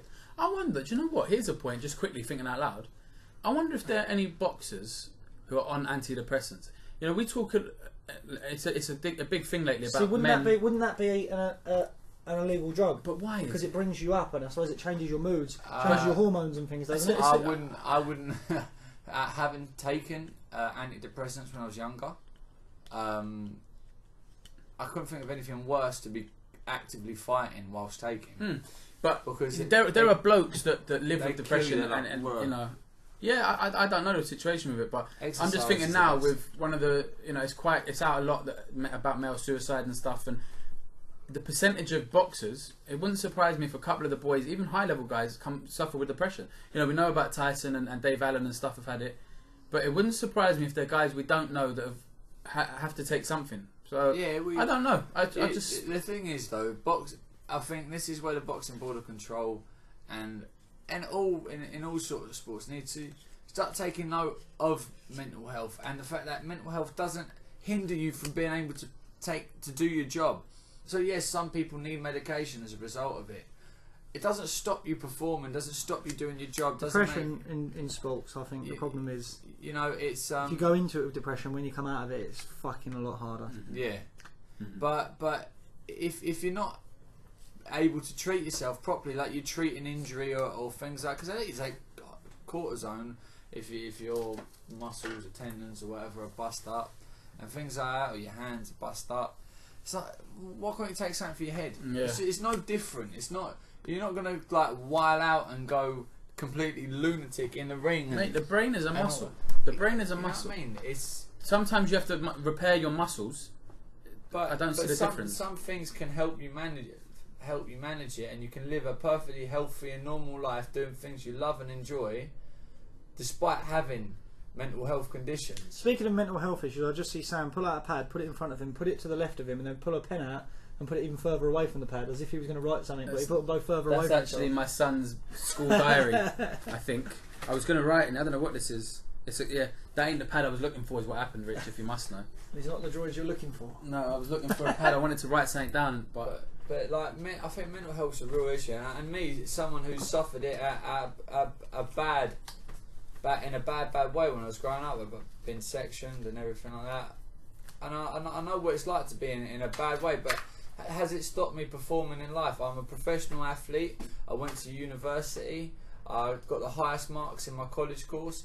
You know what I mean? No, the help and support I was fortunate enough to get got me to a stage where now I'm all right and I'm doing things, but I was still able to function as a normal person. I just had to do certain things that other people wouldn't have to do. But some people drink. Yeah. Some people take drugs. You know, some people do other things, and then those who are mentally ill taking productive steps sort of get looked down on for doing it. If you're mentally ill and you're taking medication, people think, oh, you're a nutter. It's like, no, I'm trying to help myself. We've recently had a spate in the last couple of years of more famous people killing themselves, and you know, some of these guys are at the top of their fields. You know what I mean? The guy from Linkin Park. Yeah. There's been a number of people. Yeah, man. Avicii, and what we can't do is go, oh, it's such a shame, but then not try and stop it. So I'm just thinking out loud about in sport. I don't believe for a minute that there can't be blokes that are feeling depressed and have really bad mental issues from time to time that are sportsmen, but no one seems to want to talk about it. Yeah, because everyone's like, oh no, he's mental, I can't do this. So Frank Bruno got sectioned. I was in the same hospital. You know what I mean? And in good mates. You know, and without him getting his help for his mental health, he probably would have been in a very, very bad way. Yeah. But as a result of getting the help, he's able to live a normal life, a normal functioning life. You know, so to deny, I think it's even worse to deny someone who's mentally ill the one thing that they do, or denying their work or denying their job, because it's just making it even more so that this is beating you. You know what I mean? Yeah. Whereas actually doing things is the best thing for mental health. Yeah, no, I agree. So, something else we need to talk about is one of the questions that's come in. It's regarding Matty Askin and Lawrence Okoli fight. Oh yeah. Now, obviously, I know you're close to the Okoli camp, and you've been in their training, and his coach Brian O'Shaughnessy came to your fight, and so you might be too close to speak honestly about the dog shit fight that 99.9% of us saw. Lawrence said it himself. He did. Lawrence said it himself. Someone who's quite close to all of you guys defended it and said it wasn't a bad fight. I don't think you can say it was anything other than an absolute shit show of a spectacle. And having it been on pay-per-view, it was worse because people paid to watch that. I tweeted just before it was the one fight of the night I was looking forward to. It was the reason I watched the card. and it broke my soul. It broke me. I think what people have got to consider, one, styles makes fights. 100%. So the styles just didn't gel at all. Also, Lawrence has had, 24 amateur fights? And that was his 10th pro fight. Mm-hmm. He's taken someone of the calibre of Matty Askin and beaten him. Okay, it weren't pretty, but... Should he have been thrown out? To get 3 points deducted and still be allowed to go on to claim a British title, in my opinion, is wrong. I don't know why. I know there's not a rule to say, because they were for different. He got points for different things, didn't he? One was for, one was it back of the head, one was low, one was holding. I think I can't remember exactly, but they weren't for the same offence. So I guess that's why he wasn't thrown out. But my personal opinion, 3 points is too much, and that's not against Lawrence. It's not. You know what I mean? It's just my personal opinion. Yeah, I hear what you're saying. I just the stars didn't gel. They didn't gel, and I guess under extreme circumstances, Lawrence did what he had to do to secure a win. There is that. Yeah. You look at what he did to Luke Watkins. Yes, see that's sandwiched in between two, the Isaac Chamberlain. Yeah. And first of all, let's say this: those three names, Isaac Chamberlain, Luke Watkins, and Matty Askin, are three of the top cruiserweights in this country. Fights 8, 9, and 10 in your professional career. I've had 9 professional fights in my career. Am I going to go call out someone for a British title? Like, no. The reason we're talking about it, obviously, call that Conor Benn again. We're getting there. Let's get there. Oh, fucking hell. I'm getting excited. But the question was, what are your thoughts? This is from Rob Cass. What are your thoughts on Matty Askin contacting the board? What do you mean, bruv? What are your thoughts on Matty Askin contacting the board and requesting an immediate rematch? I can see why I'd want to. I can see that. I mean, stylistically, it's not. I just hope it ain't televised. Stylistically, it's not a nice one. Yeah. But I can understand why he would do it. He'd be upset. Yeah. I mean, I don't think he won, but I don't think he did enough either. He got beaten, but I think he was frustrated. So maybe he wants another guy and hope that it will be less. I don't think he'd do anything different. The problem I have with the fight is that we've worked out that Lawrence's style is horrific. I mean, I reckon he'll probably be in more exciting fights as he moves up to heavyweight, which he will do. I mean, the guy is ridiculously big. Yeah, he's big. So he's going to go to heavyweight at some point. Maybe he'll have better, more exciting, fan-friendly fights up there. That's a possibility. But from Matty Askin's point of view, I can understand. Maybe he's the same as me, saying 3 points is too much to be allowed to continue, which, in my opinion, is a fair argument. But he didn't do enough. Three different offences, isn't it? Yeah. So then no, it isn't. Like, he's just got done for 3 different things. You know. Whether they have a rematch or not, I don't know. I don't know what Lawrence and Brian have got planned. I don't know what Lawrence's management has got planned. So Mr. Anthony Joshua.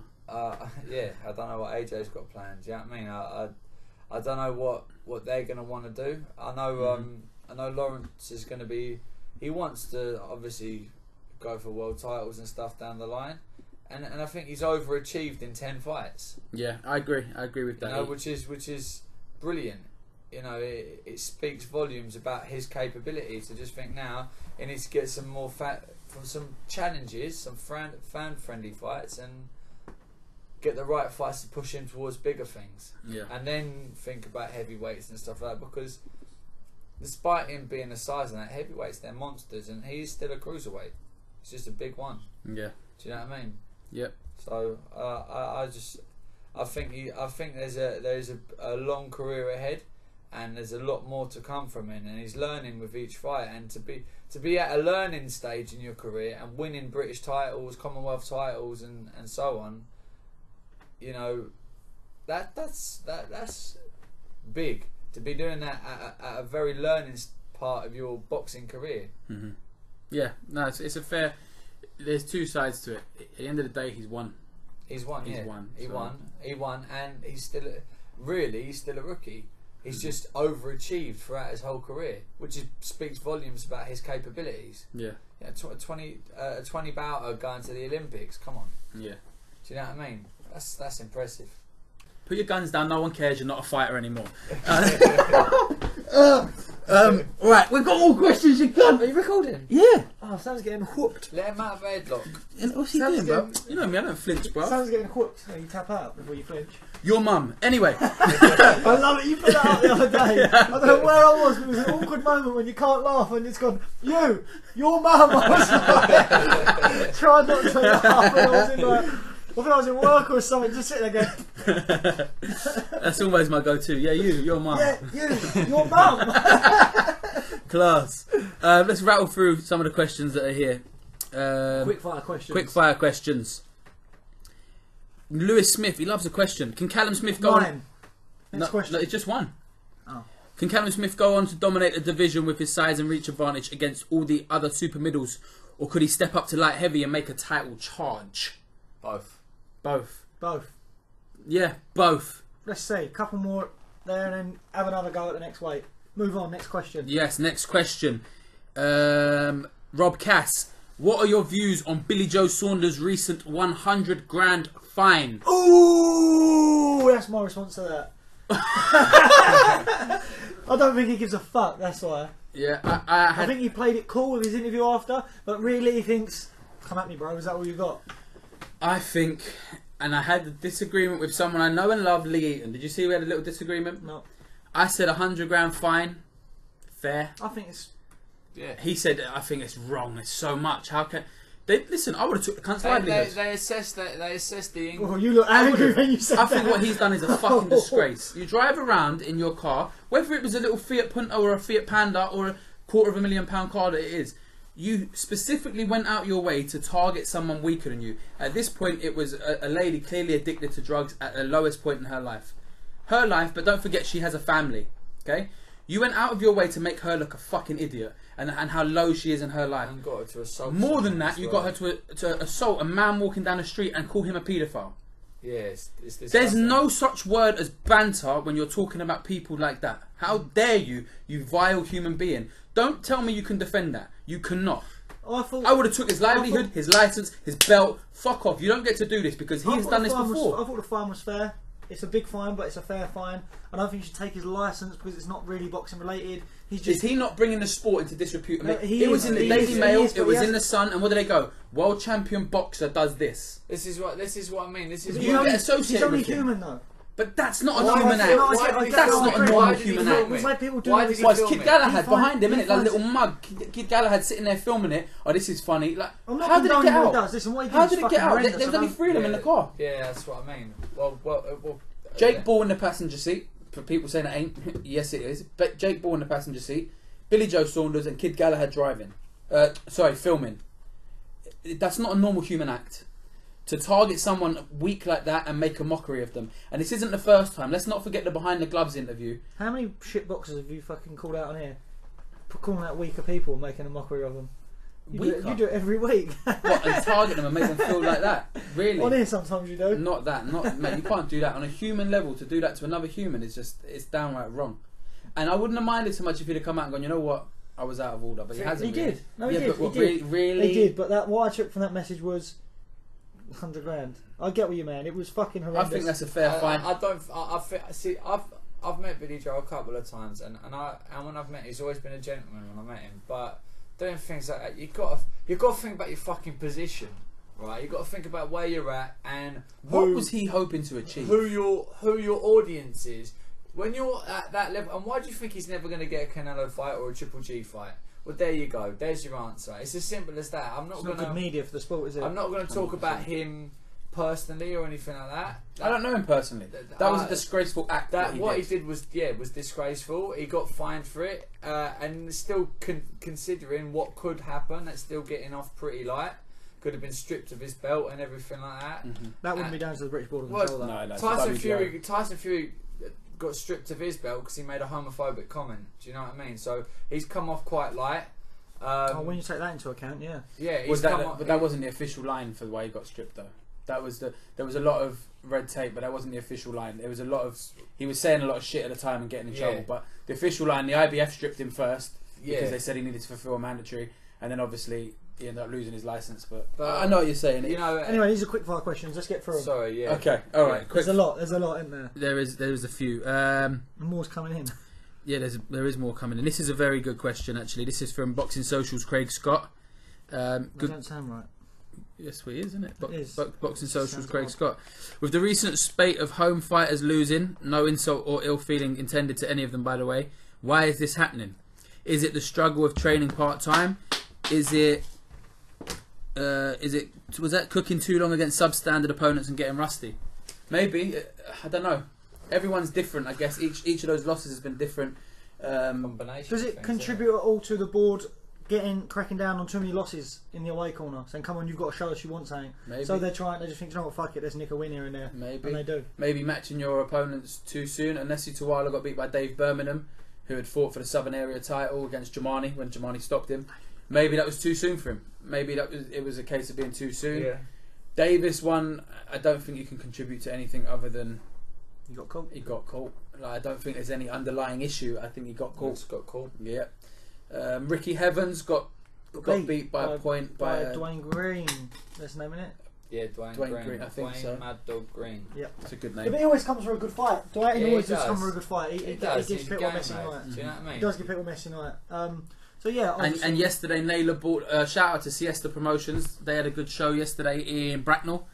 They had a few home losses as well. Naylor Ball got stopped, I think he got stopped by Kamil Sokolowski. And who was the other one? Another home fighter lost. No, maybe that was just Naylor Ball. Anyway, there was some good stoppages, good show. I couldn't make it, but shout out to Siesta Boxing. But yeah, so there's home. I don't think Naylor Ball in his 5th fight should have ever been in the ring with Kamil Sokolowski. He's a tough man. I remember him knocking out AJ Carter. Do you remember? Yeah. AJ Carter, he starched him. Sure, I knocked him out once by accident. Adrian's knocked him out a couple of times, walking past him too fast. The wind blew and hit his chin. Mate. But yeah. Speaking of me, I hope you don't listen, but actually, to be fair, even my bad hand's got nothing to worry about. Couple more quick fires. What we got? There's definitely a few more. I don't want to miss them. Alright, Rob Cass again. What winds you up most on Twitter after an AJ fight? Personally, for me, it's how people go on about how he's the people's champ, so humble, etc. Yet he has over 2 million followers and never interacts and literally follows a handful of people. Do not and he put hashtag stay humble. The thing with AJ is I doubt he actually does his own Twitter. Definitely don't. He definitely All does. his photos are never selfies. Yeah. That sounds fucking silly, but someone's took a photo of him. Yeah, obviously. Someone's Yeah, followed But him. you would. I mean, I don't mean to be like just like trying to lick his ass or anything, but like you would have people. Social media is long. Someone else would be running your social media. Long. Yeah, of course they would. Like, Someone that's really good at it. You get someone that's really good at it and say, right, you run this for me. Because there is a real skill to social media. But having said that, he's got to have a real Twitter that he does use, surely. Maybe he's just one of the Matchroom bot accounts. He just uses that one. Eddie, Josh, you got to do one this. of them ones that says like Dave 1864469923. Yeah. Did he actually manage to put 71,000 accounts together to vote for Dillian White? He might have done. Did he end up doing that? Oh mate, the Twitter polls are a thing now, aren't they? People like them. Yeah, he shouldn't do them anymore. No, Because if he ends up fighting Dillian White, it does not look good, does it? Do you know what I said? I think I was on that radio station, wasn't I? And they asked me, so what's next for Joshua? Because I predicted the 7th round and ending the 7th. And they talked about the poll on there and all that. They said, so who's he going to fight next and how's it going to end? I said, he's not going to fight any of the ones you've just seen. Yeah. Because he won't fight Wilder. He wants it, but his team don't. I think he fights Dillian. Fury, I don't think that he's thinking about that right now. Dillian White, he can't do that because it'll be embarrassing after that because how they're going to sell it. So I think it's going to be none of the above. It'll be some random, and they knock him out in the 4th round. What? They're just man. No, listen, it could be. They could call one of his. When I say mandatories. random, I mean not one of the Wilder, Fury. Yeah. Mandatory is probably the best route for him right now because then at least I've got an excuse. I think he beats Dillian White again. I don't really care if he beats. I think Dillian's a lot closer to him now. This is It's not a good fight for AJ. AJ don't need it. It's not progression for him, but Dillian White, it's good for Dillian White. Yeah, but he's the champ. Nothing's going to be progression for him apart from that Beating WBC Wilder, title. That's beating it. Wilder, But that's one fight. That's the only fight on paper that is progression for him. Progression, I think, would be beating Fury as well. Purely because it will just close the gates on it. I'm the best. That's it. I think he's young, he's smart, he's done well. Beat Wilder, beat Mate, Fury. for 23 fights, you can't ask more. If he can beat Fury and Wilder, then he should do it and hang up the gloves and say, I beat them all. I got all the belts. I'm rich as fuck. I'm out. I don't think he should hang up the gloves. No way. Huh? No Why? way. Why? Because he's just going to leave him. He can retire undefeated. So what, mate? With He all just the likes belts. fighting. He just likes fighting. Yeah, Make more but- money. It's about money, mate. Yeah, Win but them he's got titles. money. You can't have too much money. Yeah. Listen, you can't have too much money. But then you can also He wants to build leave an empire. leave a good legacy. Yeah. Listen, he's but going to have a legacy anyway. How many fighters do leave undefeated? yeah. So who cares about undefeated? Yeah. No, you're right. You're right. No one cares as long as he, you know, Yeah. does his thing. I think people would much rather see him do. I don't know. do bigger Yeah. fights. Yeah. You're asking a man that's how old is he? He's not even that old, is he?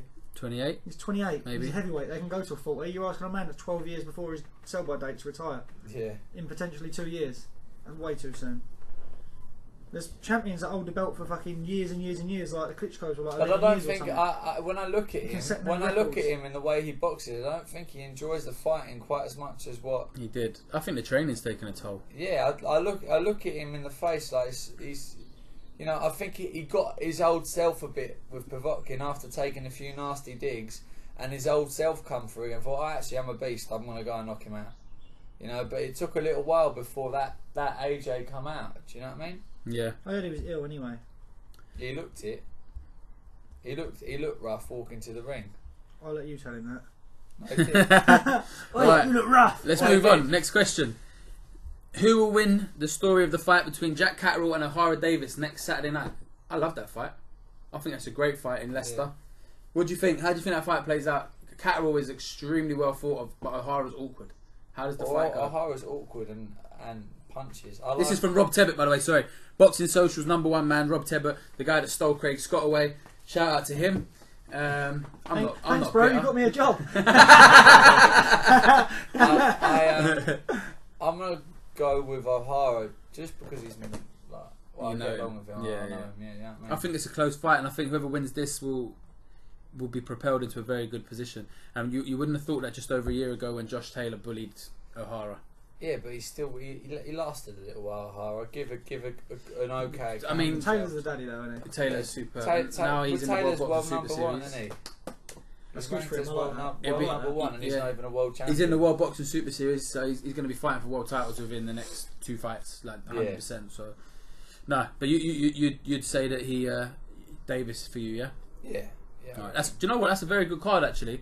That one in Leicester next Saturday that Warren's put on. There's a great fight on it. Leon Woodstock and Archie Sharp. That'd be good. That's a good fight, man. That's a good fight. So Where's yeah, your money on? I like Woodstock. Yeah, I do like Woodstock. I remember Archie Sharp as an amateur. I thought he was good. Yeah. Yeah. Maybe it's because I've seen more of Leon in the pros. Yeah. Maybe. Do you know what Yeah, I mean? Maybe that's sometimes what that can it is, sway yeah. you. Maybe that is. He's spiteful, Archie.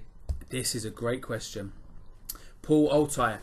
After we've got Linus versus Taylor Jones made, what other small hall fights do you want to see made? Top 3 maybe.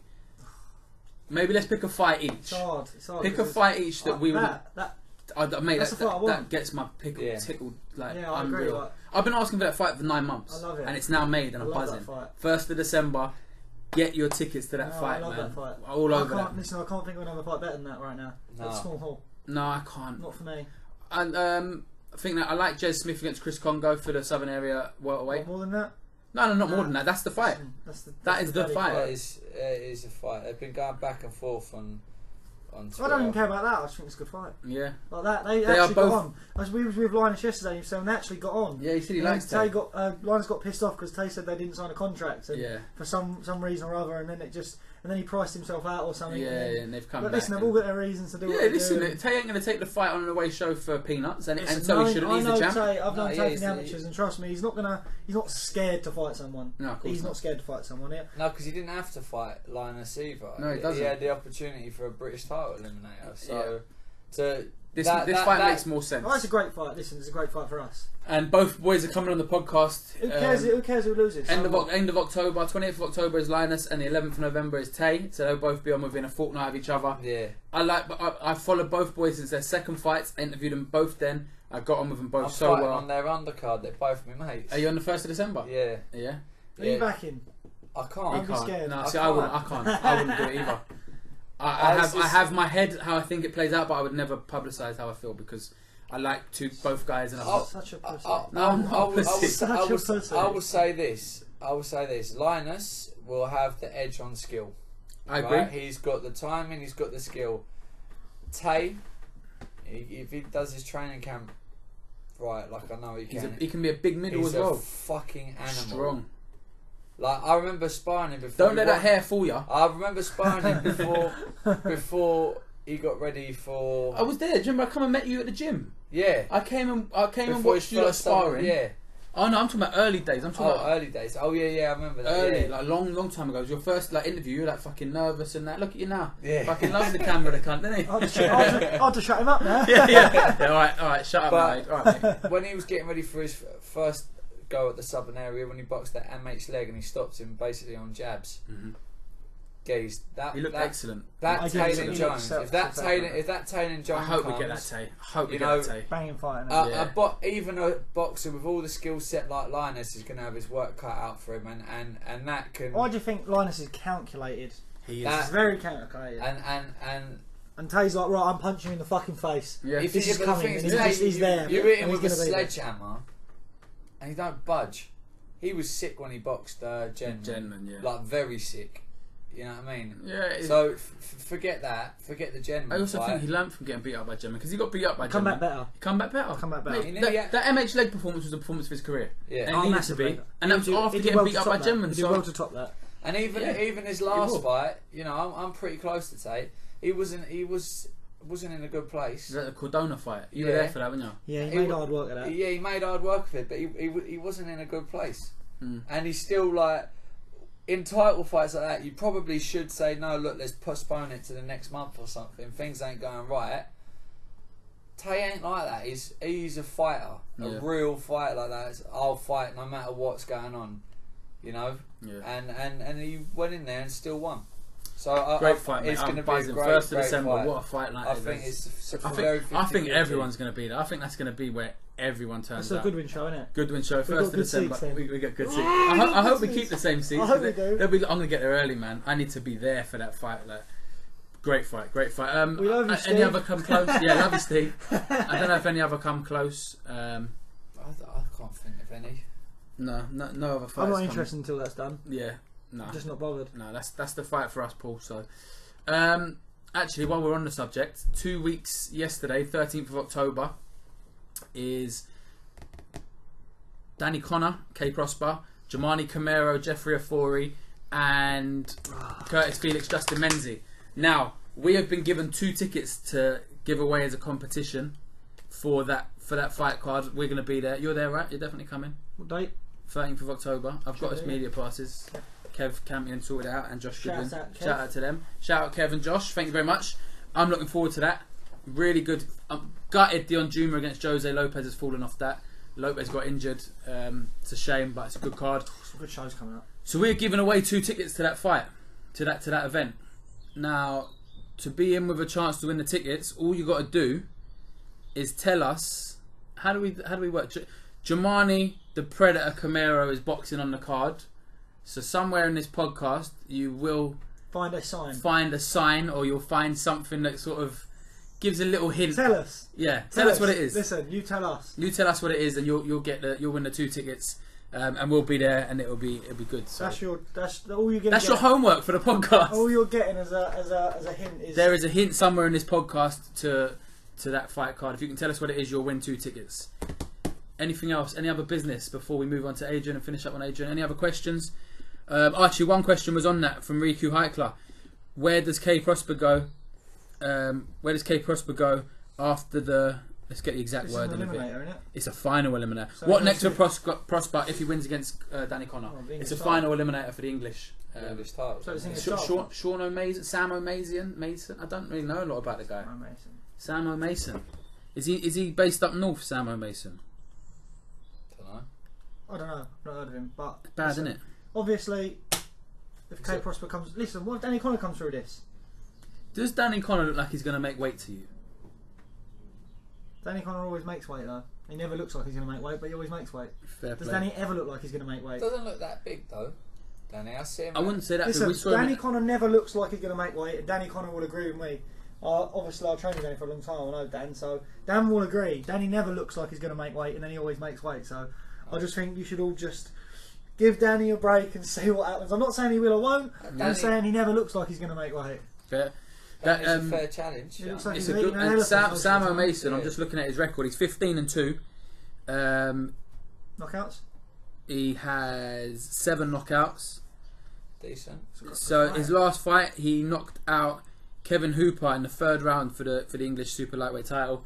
So he's going to have a tick over in October, ready for the winner of this fight. Good fight. You know, Prosper's very well talented. He's now at IQ. He's doing his thing, isn't he? Yeah, he's at IQ with Xavier Miller. Yeah. So good fight. I make good fights. Yeah.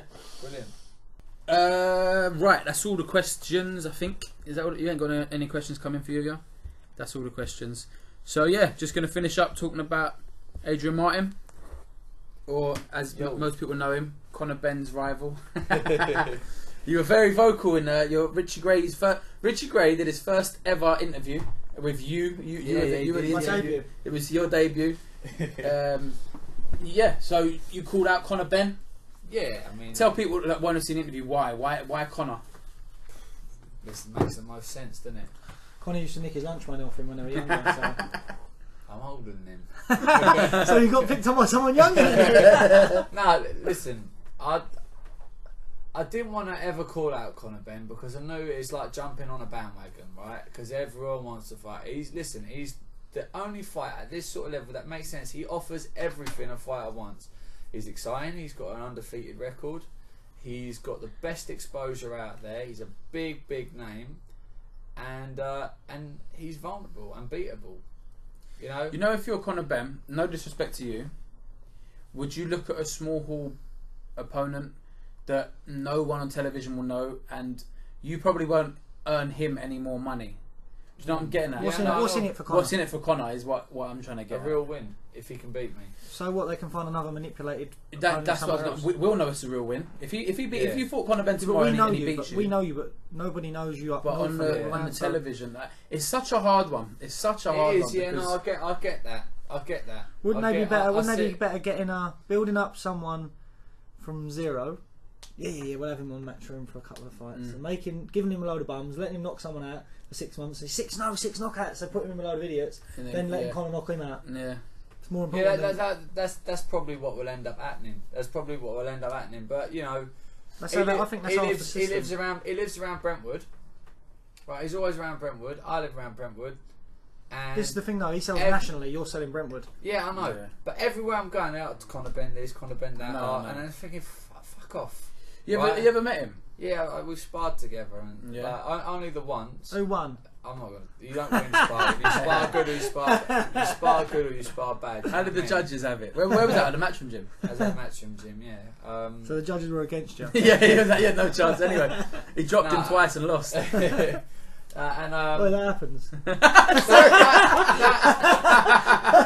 That is also a big reason why I was sort of like holding back on whether I should call him out, because I know how it went, and it's not like I don't like using that as like, oh, this is my way into fight. I went and did whatever, and now I'm calling him out because I think it's a bit callous. But he, like a lot of people, have fought people they sparred before, and he is now a champion. So I didn't call him out when he lost to Cedric Kano. A WBA. Oh, he didn't actually lose, did he? They gave him a fucking decision. Yeah, they gave him the, yeah.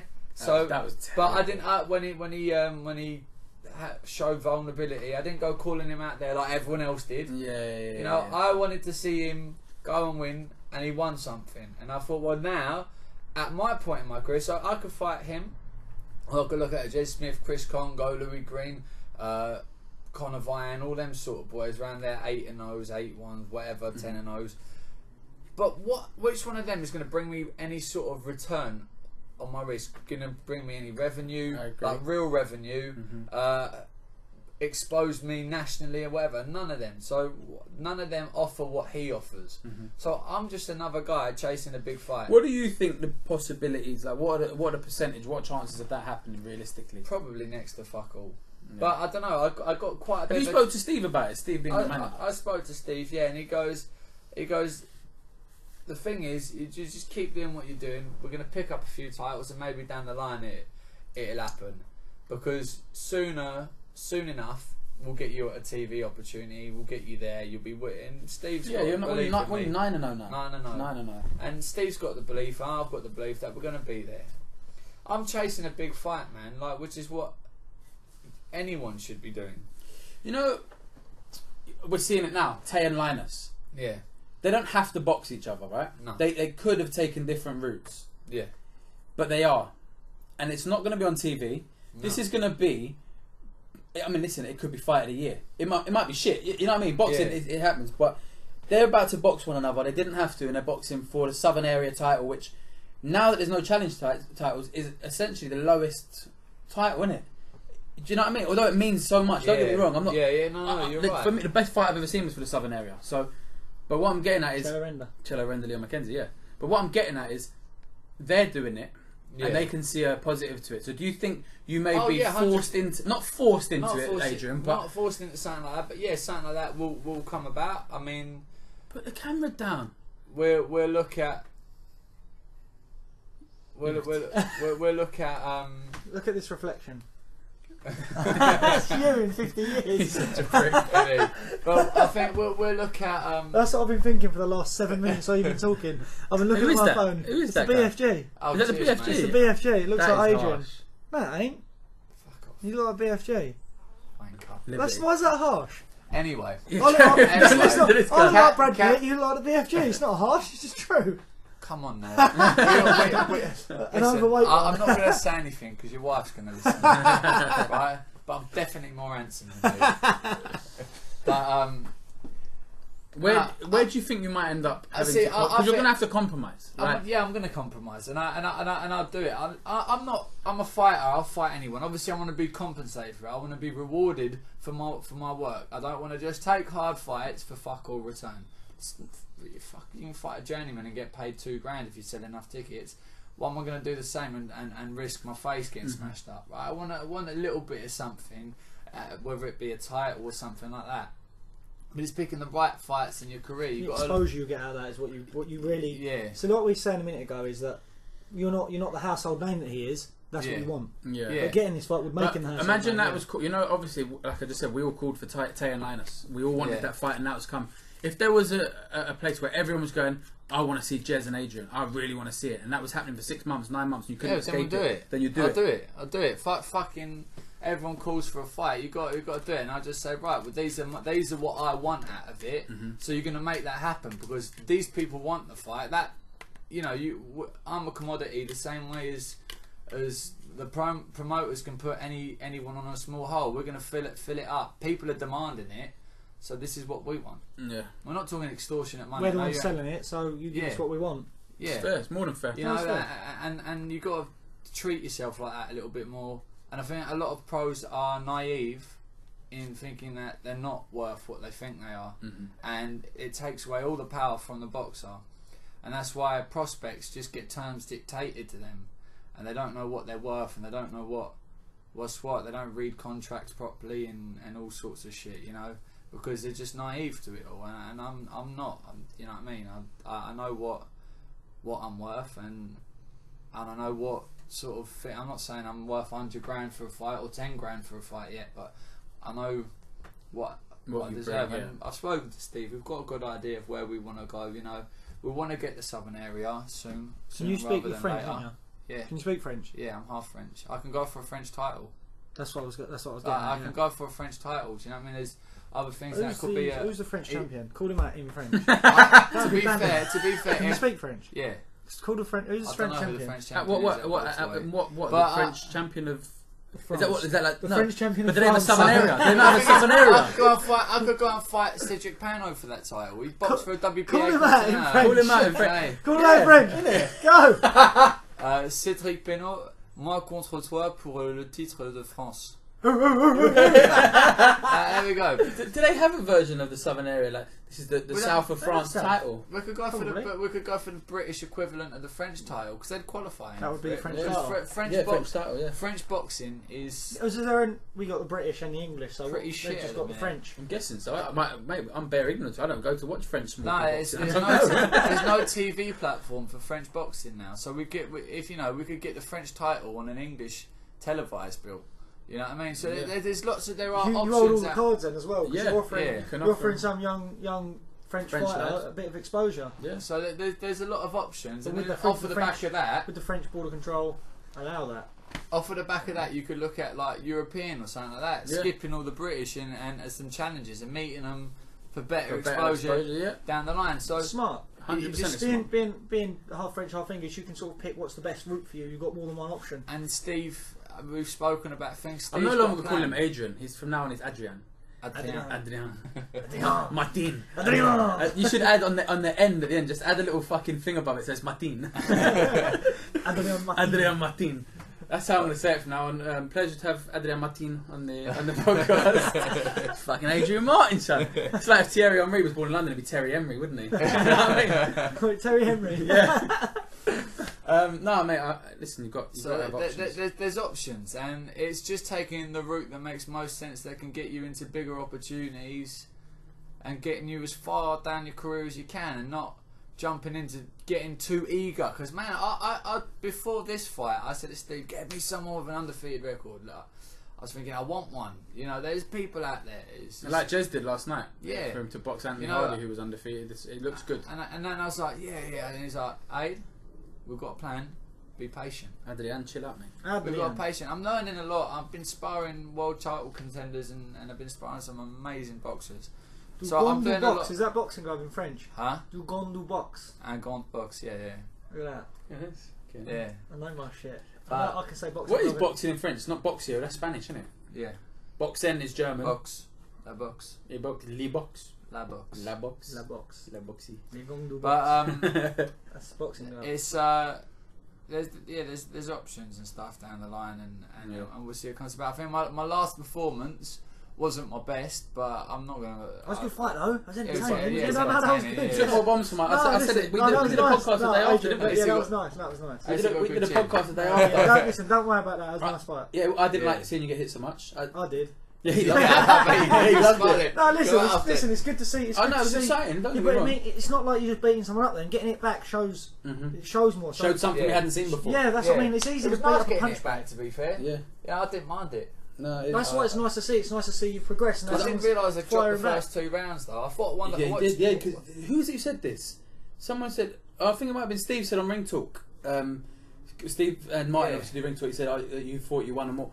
I thought I gave the first 2 rounds to the other guy. I watched it. I've watched Yeah. it. I've watched it. It wasn't back. clean cut. It weren't I clean. won. How I see it after definitely watching won. it back. Oh yeah, no doubt. After watching it back, I thought I won the first. I knew I lost the second, but what it was is where I was walking him down.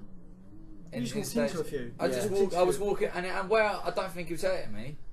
I can didn't see realise. why you think he was winning every round because you was cleaner than him most of the fight. So Yeah. he was being a bit messy. But then some of the rounds where you was just edging it for being clean, he'd stick his head down, throw him over the top. Oh! I reckon you've got a hollow head as well. Your 'Cause every soul- time it hit you, you could hear it fucking. Your soul left your body Yeah. a couple of times. You must have a hollow head. It sounded like a fucking. You know, like The whole arena you went. know, like in the That's movies right, when at someone's least I got a spirit good chin, leaves. innit? Yeah. When someone's spirit leaves in the movies, Yeah. sometimes hit you, and your spirit's all half left and got sucked back in. It made it exciting, but yeah, I was sitting there going, "Stop getting hit, man." For what it's No, worth, great learning fight. Exactly what you needed. Yeah. Exactly. That's what we wanted yeah. to see from Listen, you. 100%. He come game. I think if I'd have, if there's a lot of things been going on in my personal life. I've been going through some really hard times. I'm not going to talk too much about it, but really hard times. And I overdone everything in this training camp. I overdone my training. I overdone my work. I didn't sleep There's enough. nothing wrong with what you did. There's nothing wrong with what you did. No. I know I got the win, but I know I could have put on a better performance on my. As if I'm going to be critical about myself, but despite things that were going on with me, and I hadn't been, the most well and everything. Despite everything, I overcome it and still got the win, and that for me, against someone who's coming to win, not just someone who's just tucking up and throwing He's the odd been the best punch back. opponent you've had, and it was nice to see. Who was it? Yeah. What was his name? Andre Moravec. It was nice to see you get challenged. It's not like I say. I don't mean I say I like to see you get hit. It's not. No, That's what I mean. no. I mean, it's nice to see someone But come for firing me, back. I said actually that. have grown in confidence from it because you get You learn used more from that than the others. You get used to boxing journeymen that don't really come competitive, that throw the odds. You're now in a hard situation with opponents now. Because you don't want to go back to opponents where you should have been fighting them in your second and third fight. No. But you're not. ready for the level. Yeah, it's getting that matchmaking correct. It's going to be difficult for you. Do you have any idea on the 1st of December who you're looking at? I don't know. I haven't got a clue. I leave it all up to Steve. But I could listen. That's the best way for sales. I'm better with better people anyway. I didn't show it as much as, but I am. The shots that I throw are better. The openings can't. Well, he's very erratic. He was awkward. I think you look well, mate. Because even when you was under pressure, you kept your shape. Yeah. You kept composed. And I think you're being a bit too critical on yourself. It may be. I do. Honestly, I do. I think you passed the chin test. I got. Yeah, everyone says you passed the chin test. You passed the chin test. Remember when his head spun round and it spun all the way back round again? Like a cartoon character. I thought I had a little moment where I could see everyone. Yeah. I mean, he lost the round against Cheeky Grant, didn't he? Was it the 5th you lost? You sat down in the 4th and then stood up in the 6th. Yeah, I sat down in the 4th and stood up in the 6th. And I had no recollection of the thing. Got an absolute bomb. But like, my soul left for a couple of minutes. I got better as the rounds went on, and I feel like I had him on his way out. I don't think he'd have done a 7th round. No. He spat his gum shield out, and I think, even though I'm not overly like busy through masses of punches, I do put on quite a bit of pressure. And even when you hit me, because I'm not really budging that much, it's disheartening. And I think the pressure of just being there knackered him out, because he's done loads of 6-rounders. Like he's no stranger to it. You know, he's done professional kickboxing and MMA fights as well. He was more experienced. So no, it was a good win to get. It was a good test, and I feel like when I'm in there with better people, I think they're going to struggle with the fact that I don't get knocked over, and that I can be in their face all the time, and it's awkward because I'm so tall that you expect me to just box and move, and I'll just get in your face and push you back with long arms. No, that's good. Listen, 1st of December is going to be a great card. Yeah, brilliant. Great card. Great night boxing, yeah. All over that. That's it. I think we're done. Final reminder, let us know the secret, the hint, the clue for the 13th of October show. And win yourself 2 tickets. Thank you everyone for listening. Mr. Adrian Peaky Blinders Martin. Adrian Peaky Blinders Martin. Adrian Martin. This is the guy. Thank you for coming, mate. Richie Gray. Thanks for coming back. Merci tout le monde. Oh, I've missed it. It's nice to be back. I'm excited. It was nice to see the dog. It was nice to see the dog. You can stop being horrible to him, man. He's excited. His real owner comes back and he just gets hyped about it. Dickhead. This has been the Fight Talk podcast. Thank you very much for listening. And yeah, we'll speak to you soon.